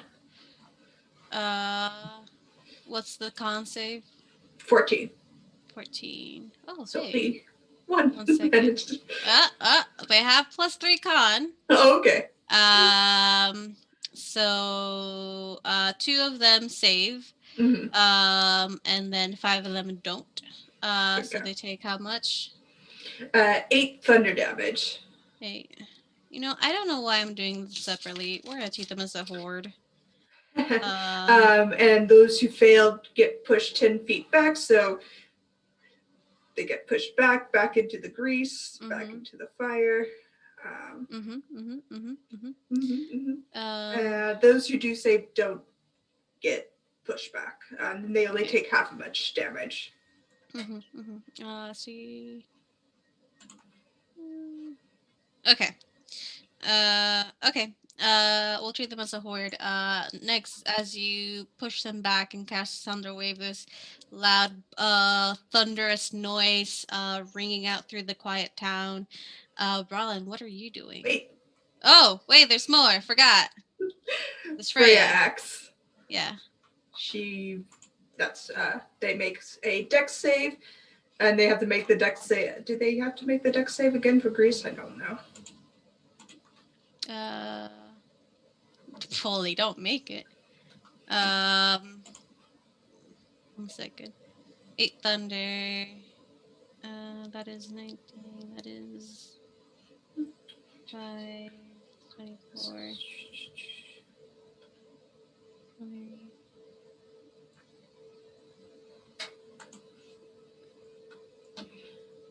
Yeah, if they end their turn there, they have to keep making the saving throw. Okay. But she does 5 fire damage to those who. Yep. fail And against her. they still prone now. They're trying. It's like that like cat cartoon trying to get up, but you keep slipping, like baby deer on ice type of failing. Okay, now Rollin, it is your turn. I'm gonna move back about here. He's going to head outside so that he's in the doorway but not blocking it. How far is Anthony from us? He is about 10 feet. Cool. He'll turn back into the doorway. Miss Fib, you said you were the type to bunk, right? He's going to twin a haste spell, one on Anthony and one on Fib. Oh no. You both you feel this what does your spell look like? What does it feel like when you get hit by your haste? He's going to get into the logistics of it later with Anthony if he asks, but basically you see these almost razor thin wire come out of like these gloves he has on his hands, and he'll point one at Anthony and point one at Fib, and they'll just jettison out towards them and kind of stick into their skin, and you see a radiant pulse, like just a heartbeat monitor beep go through them, and it feels like your blood is rushing as the adrenal kicks in, or adrenaline kicks in. You just feel this whole pump of adrenaline, like you haven't been this aware and awake and in years, and you see everything, you move quickly, you see everything happening quickly, and you are hasted. Roland's gonna just shout afterwards, "You might feel a slight twinge after." Great! Put up a thumb. Is that your entire turn? Yeah, that's his turn. Bonus action, he's gonna eat a 4th level spell slot to recoup 4 sorcerer points. Okay, you can easily do that. Next, Fib, you are hasted. Sure is. Holy butts. Okay. Well. Could you please put the effects of haste either in the Zoom or Roll20 chat so they are aware? Yes, Thanks, additional darling. action on each of its turns. Okay. Fib is going to use one of her actions to take out one of her ivory goats. And she's going to throw it down, calling its name Wolfert. And a giant goat appears out of this little figurine. And she will ride it over to the zombies. She's going to use another action to attack. Mm-hmm. And when she is on the back of her mount, she can, I believe she has advantage on anything that is smaller than her mount. Her mount is large and these zombies are medium-sized. Mm-hmm. Okay, so she will attack with advantage against these guys. That'll be an 18 to hit. 18 does hit. All right. That's going to be 7 bludgeoning damage, and then an extra 7 bludgeoning damage from the Corpse Slayer. Mm-hmm. And since this is the attack that she is making with her haste action, she can only attack once. And then I suppose she still has a bonus action, so she'll go ahead and Hunter's Mark one of them, the one that she just attacked. And since she hit it, she'll also Unwavering Mark it, which is her Cavalier thing. Basically, it has disadvantage against anything that isn't her and other stuff. I'll let you know what happens. Okay, you surprised me with that. She's a really complicated character, and you complicated her further by hasting her on her first turn in combat. What you gonna do? I attack a lot. So much attack. Okay. Also, Dot gets into melee because she also acts on my turn. Okay. The people with pets went first. Who's this? What's this? That's Freya. That's Freya. Okay. So on the zombies' turn, they are using half their movement which is not, their movement is like 20 feet. It's not that much. To start walking, and they make it around to Freya. Do any of them move into my melee range or like past my melee range? Are you up close? Yes. Yeah. I would say there's going to be 2 attacks. One is going to be against you, and some against Freya. But some of them are passing through and taking that attack of opportunity. Okie doke. I will do that. Does an 11 hit? Yes. All right. I have the Sentinel feat, which means that it stops them, and they cannot continue moving. That's going to be Okay. 9 bludgeoning damage, and then an additional 1 bludgeoning damage from the corpse slayer. Nice. You do that. You see some of them start falling, and because you do have radiant damage, they don't jump back up. But you do suffer 4 bludgeoning damage from them. Freya doesn't suffer the first 2 because they didn't make it to her. And you also see the 3 zombies that were out start gathering around. One is here, one's here, the other's here. And they are using their movement to make their way there. That's their turn because they're slow. Lucy. I'll say you see some of them here are dead. So, 1. Okay, and then I have 3 that are pretty much below me. She's Yeah. gonna try and slow them down from getting to Anthony. She's gonna fire off a. She's gonna load the prototype net ammunition into her crossbow. Does a 17 hit?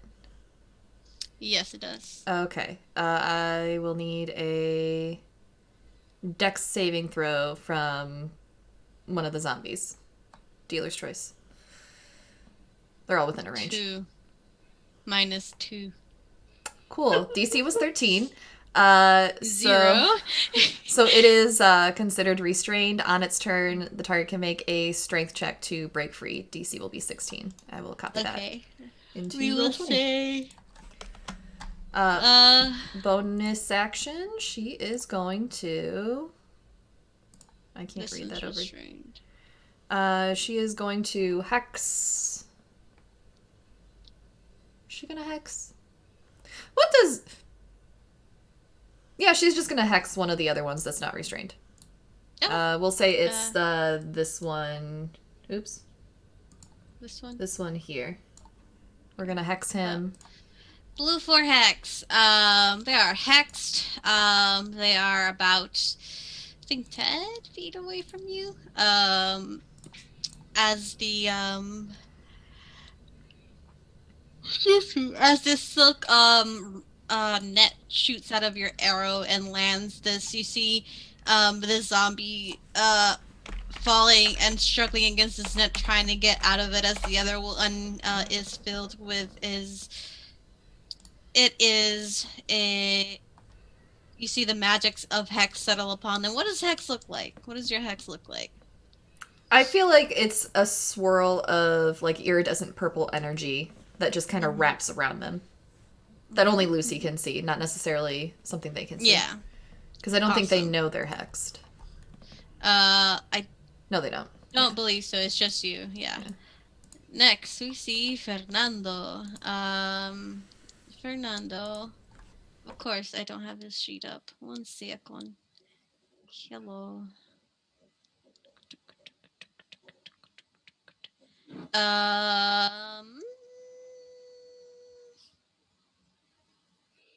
Sure. Let me see.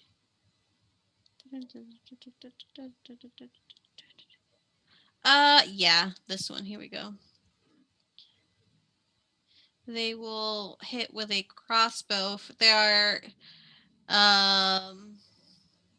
okay, that's fine. I don't give a shit. A short bow. With a natural 1, he doesn't hit. He's trying. He's so trying. He's also like through the window because clearly his wife told him don't go out there. That is his turn. He is the lower level than you guys. He doesn't have does he have actually, let me double check. Attack action. I believe he can actually do a second attack with his short bow. Yep, that hits. And it will be Uh, Here's damage. There we go. 6 points of damage to, I will say, the third zombie that's coming at you guys over here. That's not what I want to do, but okay. So he hits that one. Next, it is back up top to Anthony's turn.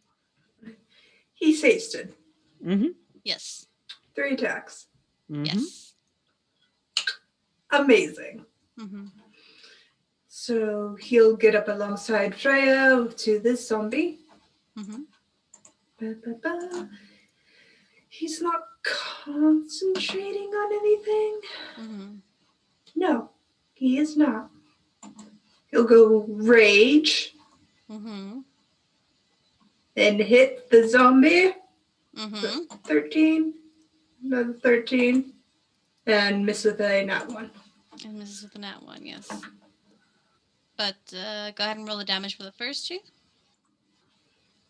Okay, 6 bludgeoning, 6 radiant. You, with one swing of your hammer, you start taking down that first zombie. How do you take down this first zombie? I think as he charges up, he just kind of hefts his shield up, brings his hammer to his side, and just charges in as storm clouds kind of wrap around his wrist, and he brings the hammer down on top of the zombie's head, and then charges after another one to hit it.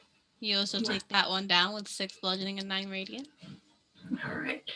And Freya, as she sees these two fall, will spew her. No, she cannot because I took a bonus action. Oh, I think I deleted you accidentally. Why did you delete me? I was trying to delete one of the zombies! But Freya will just hold her position because I already took a bonus action to rage.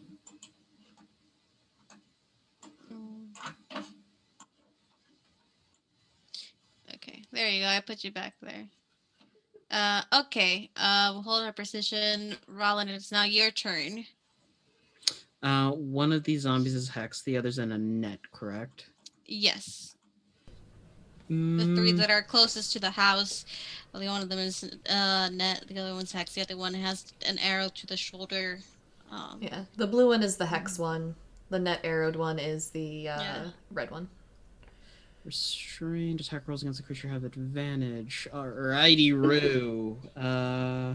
Roland's going to unclasp he has like this long coat that he keeps buttoned up, but he's gonna unclasp it. And he's gonna cast a twinned 2nd level guiding bolt. One at the restrained and the other at the free zombie near the house. A twin 2nd level guiding bolt, you said? Yep. Radiant damage. Radiant damage, baby. Please roll to hit. So advantage first. Mm-hmm. That is a 20 to hit. Yeah, their AC is 8, guys. It's not. Well, that's 24 radiant on the first. Okay, dead. 10 on the second. It's the first one. Which 2 are you doing? The Hex and the. I'm doing the restrained and a free one because the Hex one I'll leave up to Lucy. Okay. The restrained one with 24 is dead. How would you like to do this? 16 on the other one. Also dead. How would you like to do that as well? 2 motes of light appear next to Rollin, and they will condense and then separate into almost needle-thin scalpel-shaped entities that explode outwards into hundreds of them, and they just barrage and bifurcate into these things. Yep. You see as these small scalpel-like figures just bifurcate through them, literally going through them and out the back and disappearing a few moments later. And you see the zombies shake and move with the force of this attack as the one on the ground is almost momentarily, until your magic fades, is pinned there, and the other one just falls prone as well. So these He's gone. And as a bonus action, he's going to eat a second level spell slot to return 2 spell points to sorcerer points to himself. Yeah. Next, Fib. Or wait, is that an action? Okay. Fib is still hasted. She's gonna lay down the hurt on some of these zombies. Oof. Okay. A 17 to hit. 17. Okay.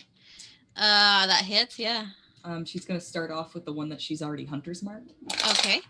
That's gonna be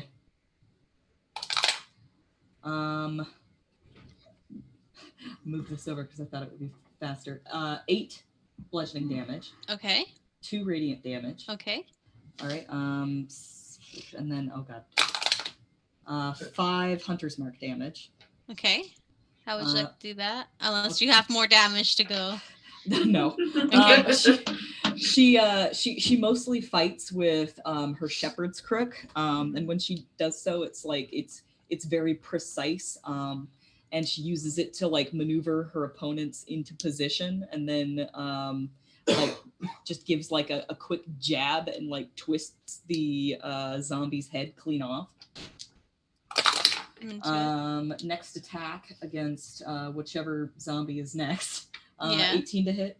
18 hits. Okay, that's going to be 8 radiant damage, and 7 bludgeoning damage. So that's her first action resolved. Oh wait, yeah, she would have moved her hunter's mark. Yeah, you can move your hunter's mark. 3 hunter's mark damage. Uh-huh. Okay. Second attack. Okay. Wait, no, this is her third attack with her haste. Natural 20. Okay, Nice. yeah. Fucking okay. So that's going to be 12, 17 bludgeoning damage. Uh-huh. The first one's dead. You can move your hunter's mark. Okay. There's radiant damage as well. Okay, yeah, they're dead then. Oh, they're not okay. coming back up. So she's done 1, 2, 3. All right, she'll move her hunter's mark to the next one. She's gonna action surge. Okay. God, sorry. 20 to hit. The reason why you're hearing so much rolling is because she's got great weapon master and she re-rolls ones and twos. Yeah. Okay. 12 bludgeoning damage and 5 radiant damage. And then 4 hunter's mark damage. One last attack to resolve her action surge. That's going to be a 21 to hit. 13 bludgeoning damage and 7 radiant damage. 5 hunter's mark damage. Okay, how does it look? Just Fib like taking out 3 zombies in one turn. There's a lot of like turning and maneuvering on her giant goat. She's just basically like they will swing at her and like the goat will dodge out of the way and she just like turns and like hooks one zombie into the next and just like there's bowling ball sounds as she just like boom boom boom. She's been hasted, so like she's going a lot faster than she normally would. Like this, like it would look like an elaborate dance normally, but like there's a lot of spinning involved. Yeah. All right, I'm enjoying this so that's much. it. That's it for me. Yeah. There's one left. Who is hexed. I have so many tabs open. 1 second. I mean, they're gonna move. But they can't move that far, so maybe they'll move here. Actually, they can move to. They were here. Yeah, they can actually move to Freya. Freya will just turn around and look up at them in a honk. I move this hunter's mark. They're just gonna make an attack at Freya. Fair. 22 for 4 bludgeoning. Okay. Okay, that's all I can do. Next it is Lucy. Thanks You're for leaving me very one, angry. guys. Um, A very angry honk. Lucy's going to. She's not even gonna put away her crossbow. She's just gonna drop it, and as she reaches for her corpse slayer's short sword to whip it out and swing, she's gonna misty step off the roof next to Freya and hit that guy. You do that. For a critical hit, does a 26 hit? Actually, that's too high. Threshold. No, go ahead. Yeah, that hits. So that is the regular damage is 10. The radiant damage is 8 plus her damage from her hex, which is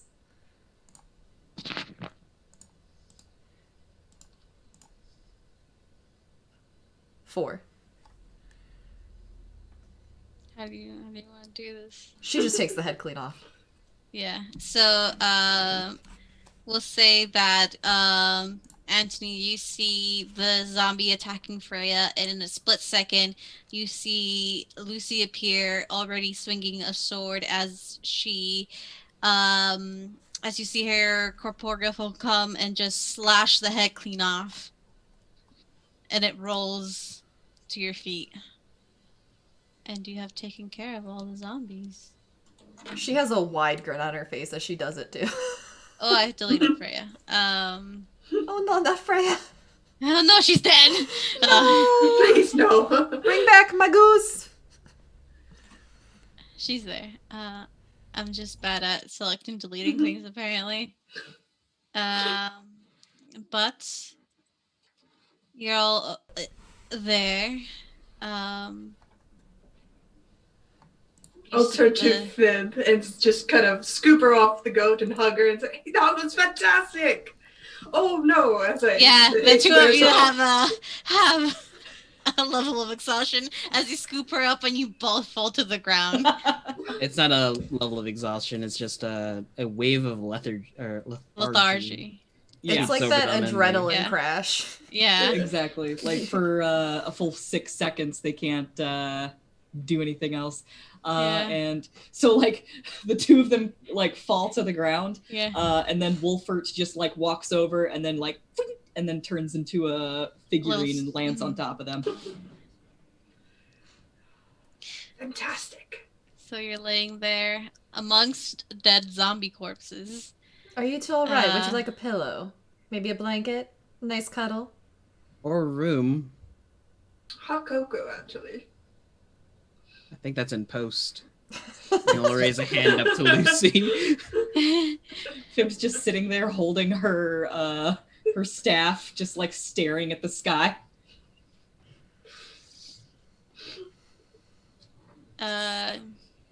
You see the door slowly open to the good doctor's house, and Fernando comes out. Well, you are really here to help then. Thank you. Come on, y'all deserve a good rest. Hopefully that's most of them, if not all. Rollin has stuck some glove-ons and he's dragging bodies together into a pile to light them on fire. Lucy will help if he gives her some gloves. You see Aislinn and Fernando start coming out to help as well, piling bodies together. Some of them are already pretty charred, but you take your time to create this mound of bodies, and a makeshift funeral pyre happens. Would you like me to drop a fireball on it? I've got Oh. prestidigitation, it's fine. Oh, no fun. We're in town, Miss Lucy. Out in the wilderness, sure, but here you gotta have a little bit more strength. She just rolls her eyes at you. Do you want to drag them out of town then so you could light them on fire with a fireball? Oh, can we? No, just set them on Please? fire. No. Please don't light up a fireball in town. I'd be out of town. We Fine. just drag him into a corpse cart. Give him like a semi-Viking funeral. It wouldn't be in the water, but I just need 20 feet of clearance. I'm sure we could just light them up here, right? I mean, technically, pulls out a torch, lights it with prestidigitation, and Yeah. just sticks it on the bodies. yeah. Ugh, Oh, okay, so- fine. We'll do it the safe way. Lucy'll use a flaming sphere and just like set it over them to keep the fire going. Yeah. And you see the bodies light up with fire, and if you don't notice, bodies burn slowly. So this goes on for a while. Which is why in movies you should never use fire, because then you just have zombies on fire coming after you. That's what I keep saying. And you'd have on fire skeletons because bones don't burn well. Yeah, but the flesh burns really slow, so you'll have a good amount of time where it's just zombies on fire running after you. DanaeKeeter.com. Okay, we'll talk about this afterwards. But the funeral pyre is lit. You see this bright beacon of fire in the corner of the town as Fernando starts ushering everybody in and puts his arm around Aislinn and a sigh of relief from them both. He kisses her temple. He says, "We'll see tomorrow what happens. I'm sure whatever's going on in that mine is not over yet. But we'll take the little victories where they count. Come on, everyone. At least tonight we can sleep soundly for the rest of the night." He will usher everyone in and lock the door again, just in case. We're all gonna wait till everything burns down and be on fire watch, just like geyser, geyser, geyser, You and can then do head that. in. He'll be looking out for you in the window and open the door up as you finish. He'll kind of clap your shoulder. All of you just get a good red night's rest now. Thank you for your help. You've done good tonight. And you guys can bed down for what's left of the night. Is there anything? Are we getting the Go ahead. equivalent of a long rest? Yeah. Okay. Yeah. Freya disappears for the night and she'll reappear the next day. Mm-hmm. Anthony, how are you feeling? Oddly alright. This wasn't bad. A lot of fire, but not bad. Also a lot of undead. True, but wasn't bad. Well, that's convenient. And with that, Lucy just rolls over on the bed and goes to sleep. Just watch her for a moment and finish my writing for the day and pat Freya, make her poof out of existence, and set soon on the door to attack anything that tries to get in. You can definitely do that. Let me see something. So y'all go to rest. Aisling made y'all some tea for the night to calm you down after that fight before you went to bed. Sleepy time tea. And she's also resting up. As the night comes to an end,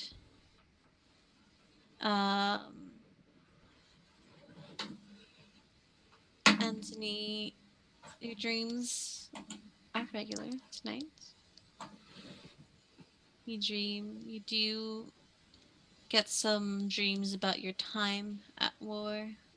They're not night terrors. You don't get sleep paralysis, but some of the fighting of the night has reemerged some memories of your time on war.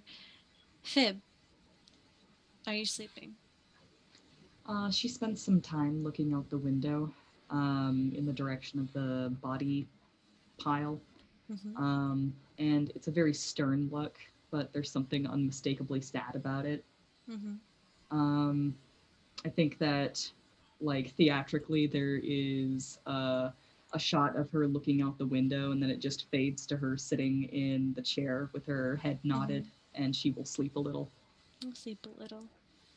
Similar to Anthony, this has bring back memories of your past, of you fighting undead in No Man's Land, of your past there. No night terrors, no sleep paralysis, but memories reemerge. And the night passes, no zombies come by, and the morning greets you. Almost, um, it greets you with bright oranges and yellows and pinks, almost in celebration of your victory the night before. And as you wake up to the smell of food. Very delicious food being cooked. Breakfast, as Aisling is in the kitchen.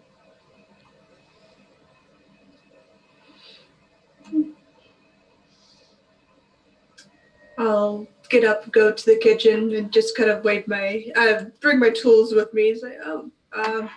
Good morning. Do you want me to do that?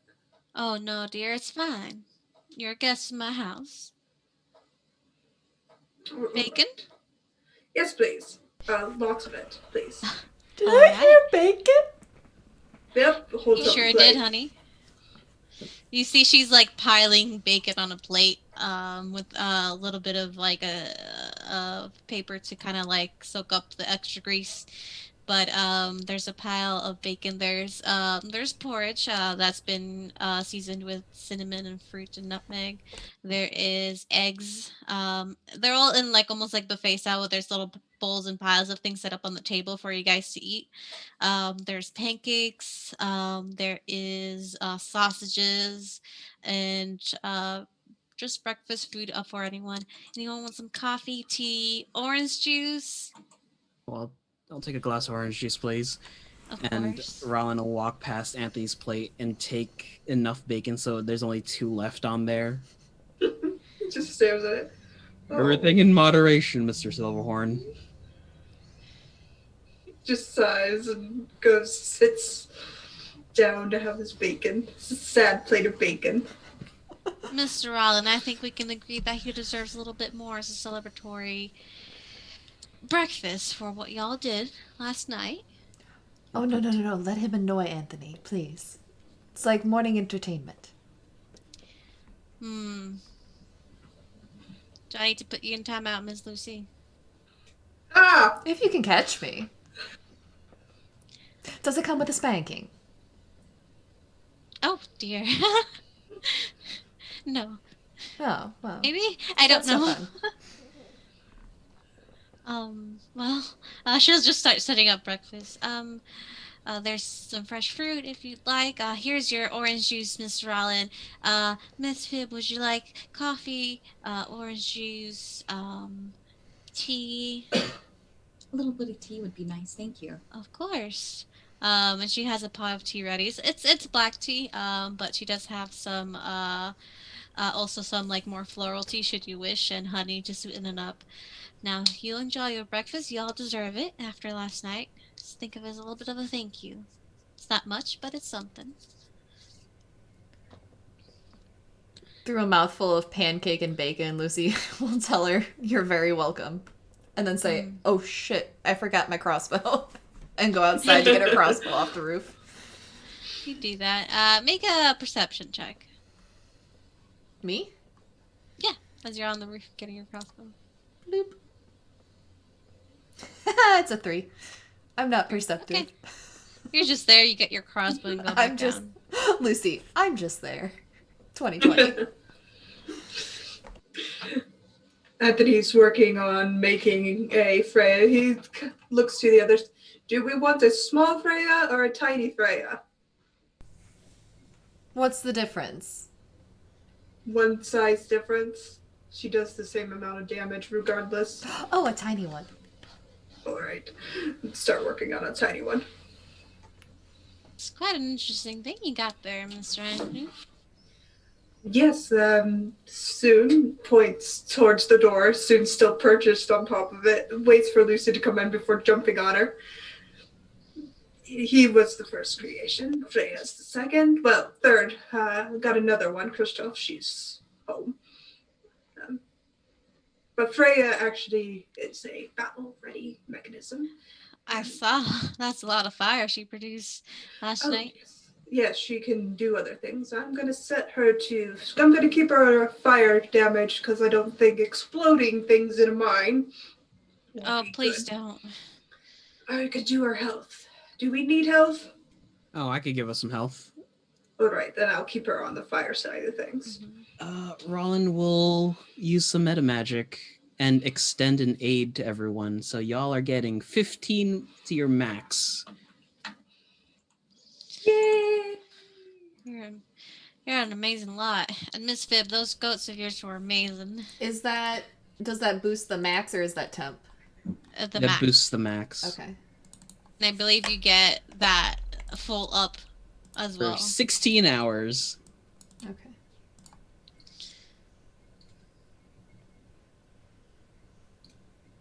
Nice. I'm doing math in my head. It's not going well. DM, can I take one more point so that my max is 69? Yes. Thank you. You're a kind and benevolent DM. And 69 health. Yeah. yeah. As you're all having breakfast, you you hear the sound of the door opening and you see Fernando come in with another figure. Honey, looks like we have another visitor. And you see the tall figure of someone Lucy and Anthony recognize. You see what is the blacksmith from Bloomberry, Alina, a tall drow woman, come in. Belina, what are you doing here? Oh, hi. Well, we got word of some things happening. I was sent out to check it out. I still do some work for the town guard on my free time. What are y'all doing here? Eating bacon. Would you like some? Building a robot. Well, I'll yes the bacon question mark to the robot. Just point as Freya pops into existence. Oh, fun. Don't do that in front of me. Don't pop things out of surprise. She gives a very tiny honk. Oh, she's so much cuter. Yeah. Fernando looks to y'all. After yesterday, I was able to borrow some of those magic papers from Ralph and send word to Loomberry. Figured they would maybe help. And you all see Fib and Raleigh. You see this tall, about 6'4", so I think about the same height as Anthony. Half drow woman with gray like gray skin tone with like purple undertones, long white hair that's braided on the side. She has big arms. She is a blacksmith, and very light-like eyes that she looks to all of you, kind of looking you over. It's quite a group you got here. Yes, you should have seen us last night. It was remarkable. Fib did this remarkable thing with goats. And there was a lot of fire. There was. Turned to Rylan. He made us really fast. Wish I could have seen that. I guess you'll have to tell me everything over food, if I may. And she looks at Aislinn. She's like, yes, dear, my name's Aislinn. Please go have some breakfast. If you're here to help, we're more than happy to keep you up. And you see her come in, and you see that she does have like a giant greatsword on her back. She sets it down before sitting down and gives her thanks to Aislinn. So, you helping the town? Seems like it. Okay. Well, my duty was to come check what was going on, see if we needed more help. If it wasn't something I could take care of, but if I may join you, I don't have to go back. I don't have to send for more help. I would like that, actually. Of course. Might want to send for some guards to supplement gestures to Fernando. There are other guards that have taken like night shifts. It's just not that many, but there's maybe 3 guards in total. So I can definitely send for some more. I think the ones here would appreciate a rest. Most definitely. And you see Fernando just like, yes. I am so tired. I need a nap. I sleep right here. I sleep right here. And she says I can definitely send ask for that. And you see that she has been supplemented with a sending ear, and she sends out a message, and you see her talk. It's in Undercommon, which Lucy, you understand. Anthony, you understand bits and pieces of it. And I don't. Do any of you speak Undercommon, Fib and Rollin? Nope. Okay. So you just hear her saying that she has found a group of adventurers that she knows well, and they're very effective, that she can take care of the problem in Glen Glenriddig. Yeah, Glenriddig Inn. But supplemental guards for the time being until the problem is dealt with would be appreciated, as the town is not that guarded. She waits and gets for a moment as she's eating, and doesn't answer back, but seems to have been listening. And she looks to all of you and Fernando. They're sending a group of guards over. They're going to be sending at least a group of guards over to help keep the town safe from whatever is happening. Fernando told me a bit about what was going on, so. Okay. Excellent. Great. Lucy will influent Undercommon, thank her for her help. She smiles and says thank you in Undercommon. Well, what do we have here? What can y'all do? Other than haste these two. Lucy will go over her capabilities as a warlock.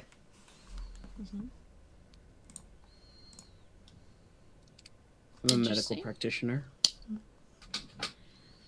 As someone who's traveled in a group with no healers, that is very much welcome.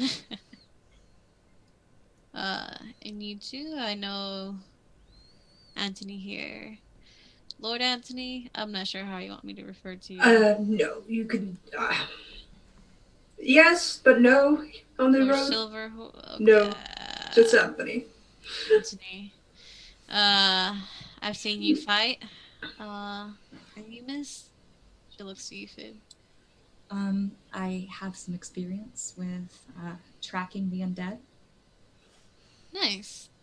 I think that'll be very helpful.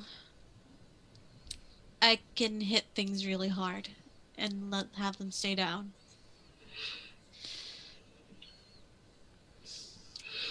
Well, I think between all of us, we can handle whatever's in those mines.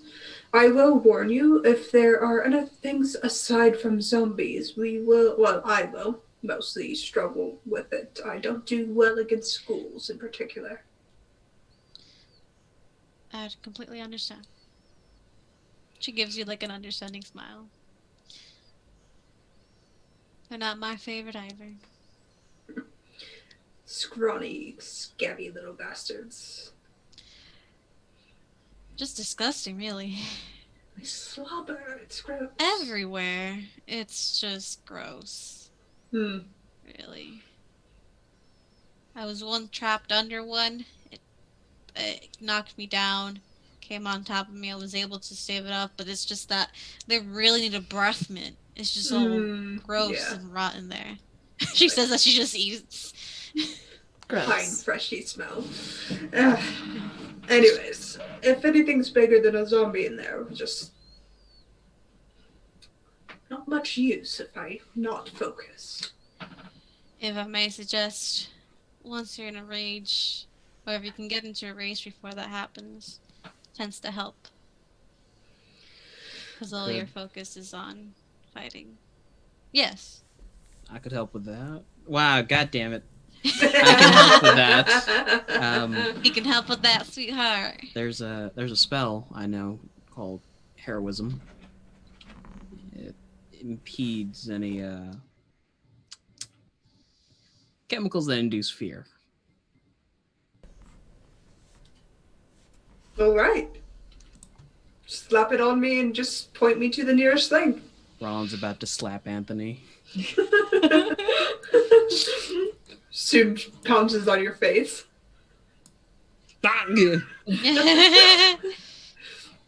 Oh yeah, he likes you. That's fine.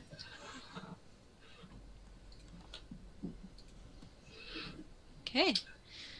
Well then, this is gonna be a fun time. It's been a while since I've been able to go out and fight. Oh, Miss Lucy, she'll say it undercommon. I have my wife working on the order that you put in. Oh, thank you. It's good. So, are we going now? Are we? What is it that we're doing? What have you gotten? Well, we're having breakfast and then we're gonna head to the mines. We theorize, well, possibly think there's a necromancer raising the dead. As she shovels more her third serving of pancakes into her mouth. I'm ready to go whenever you are. I'm ready to go after I finish this meal. Mason, these are great. He sees like another stack of pancakes there, like bacon and just eggs on her plate. Lucy's on She's her a third plate. big appetite. Ronald will Yeah. slide 2 more pieces of bacon over to Anthony as a treat. He takes them and looks at him. Thanks. I've been explaining to you that these attacks mostly happen at night. Yes. So what's the plan? Going at night, during the day? Probably the day. During the day when they're less active would be the most soundest strategy we have. Though it won't really matter much underneath in the mines. It's all dark there. Doesn't matter if you have dark vision. I don't. But I have this. She pulls out her Fayfly. That's good, as long as it doesn't give out location. You know there's goggles you could get for that, right? Yes, well, I haven't come across any yet. I can make them. All right. I have it too. To be honest, I forget all the things I can make a lot. I don't find that surprising at all. He holds up his very heavy journal and flips it around. I've been working on this, and it looks like a cube, and it just says dimension travel. So I forget I can make other things. I want to go dimension hopping, Lucy. That was fun last time. Got a cool sword out of it. I mean, you could just learn plane shift. I can't. I think I can eventually. I'm going to make a cool box, and I'm going to be very proud of it. It's going to be a bright blue color. I am sure you will make a lovely box. Lucy just pats him on the shoulder.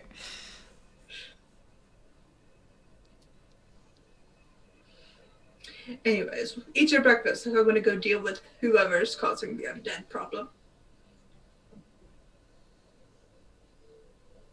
Lucy, you'll finish your food and clear your plate. So we're good to go? Yes, let's go. Okay. So she stands up and she towers over most of you. And you're about the same height, right, Anthony? What's your height? 6'3". Oh, She's she's straight just 2 inches. yeah. She's an inch taller than you. Well, she cracks her knuckles and they make a loud popping sound. And you see her hands are hands that have worked of fighting and blacksmithing. let's get started, shall we? Yes.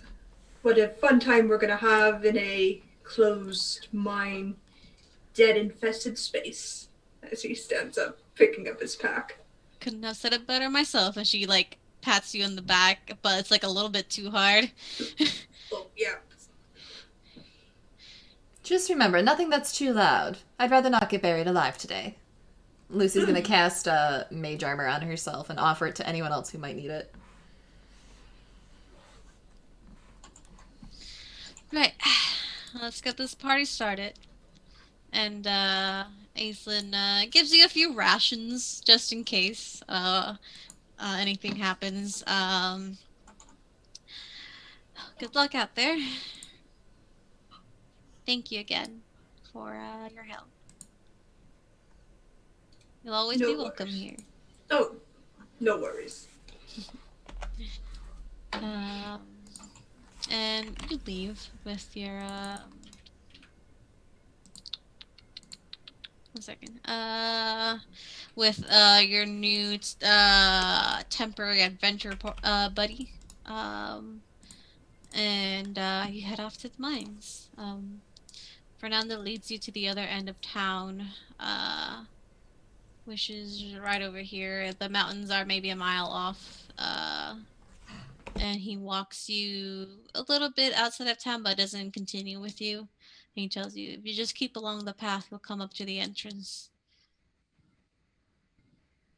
All right. Are we all ready? Careful down there. Ready spaghetti. Betty's. Yep. That's a saying. You should adopt it. It's great. I'd rather not, but thanks. Just laughs as he continues on. Yeah. Fernando watches you go out for a few minutes and then heads back into town. But you continue on the way. The path there is pretty straightforward. Is a bit of grassland and trees on the side, but if you didn't know what was going on, it just sounds like a peaceful time. Bird sounds in the sky, the wind growling, passing through the trees and the grass. You could make a perception check, whoever wishes. Okay. Lucy rolled an 11. Sorry, what are you rolling? 17. Perception. 3. So perceptive. Fib has got her head on a swivel. How much did you get for perception, Fib? 19. 19. So, Anthony and Fib, excuse me. You are on the lookout due to what you are going after, and you do see signs of broken branches, of the grass being disturbed as people have been dragged through here. So you know you're heading to the right direction. And as you get to the entrance of this mine, it is dark. There are tools and materials out front, and there is an eerie darkness and very faint hearing sounds coming from the entrance of the mine. And with that, I'll say leave it there. Stop a little bit early today. And we'll come back next game to see what's in the mine. Thank you everyone so much for watching. That was fun. I like seeing y'all kill things. But thank you everyone again so much for watching. We'll be back next Sunday at 10 a.m. EST. Thank you, JD, for your donations. Thank you everyone who gave bits, subbed, subscribed, whatever happens on this platform. We'll do a little round off of just goodbyes of my brain's not working right now. We'll do a little outros. There we go. That's the word. And we'll start the same way. My name is Satan. You can catch me Alice the Vamp on Twitter. But other than that, this is a charity channel. I don't want to talk about myself. I want to talk about a charity that I back, and I personally am backing the Loveland Foundation. The Loveland Foundation, it is a foundation that helps people. It helps Black women and girls get access to free, high quality, and culturally competent services of therapy. And they work with other groups. They work with Therapy for Black Girls, National Queer and Trans Therapists of Color Network, Space, and the Open Path Collective. So this fund is very inclusive of the Black women and girls that they help. Um, so anything you donate will be given to that fund, and it will be going to a recipient of that fund to access free mental health care. Next, we'll start off with RJ. Everybody, I'm RJ on Twitter and Twitch, but today I'll be championing the Black Visions Collective, which is a Black, trans, and queer-led organization that is committed to dismantling systems of oppression and violence. Sadly, they are not taking donations, but they do have links to some of the other charities that are their sister foundations, so go support one of them.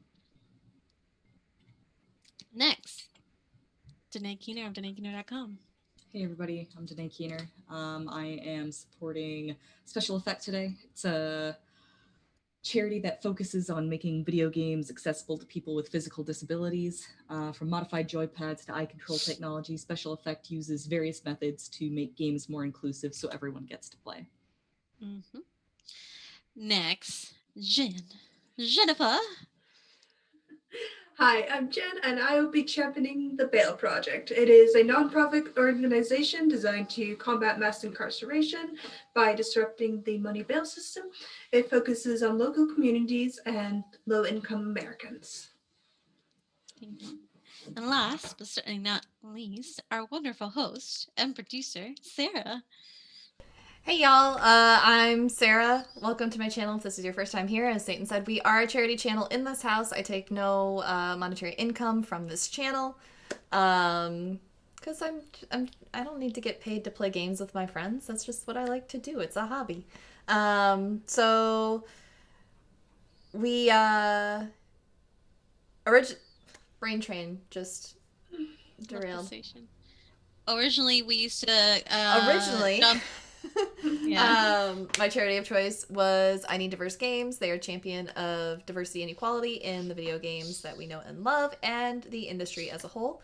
But after talking with my friends, I have made the decision that the permanent charity that this channel will be supporting is the Trevor Project.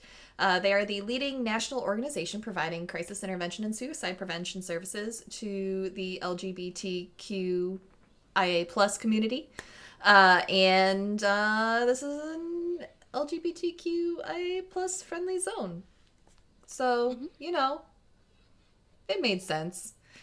We have consistently raised, on average, about $100 a month. That goes to charity. And I could not be making these donations in these tough times without the wonderful people who come here that support this show specifically and who just come in and drop a little love on me when I'm playing squad games with people like RJ. So, you know, thanks everyone. You make this possible, and it just absolutely tickles me that I'm able to do it. I love you all. I'm done. Y'all are amazing. Also, one more thing. Oh.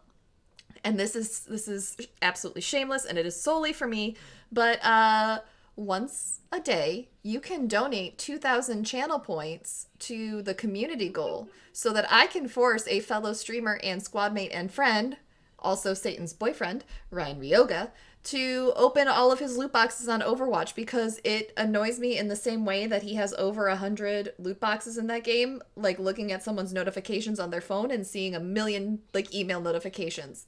And so how do I give all my channel points to that?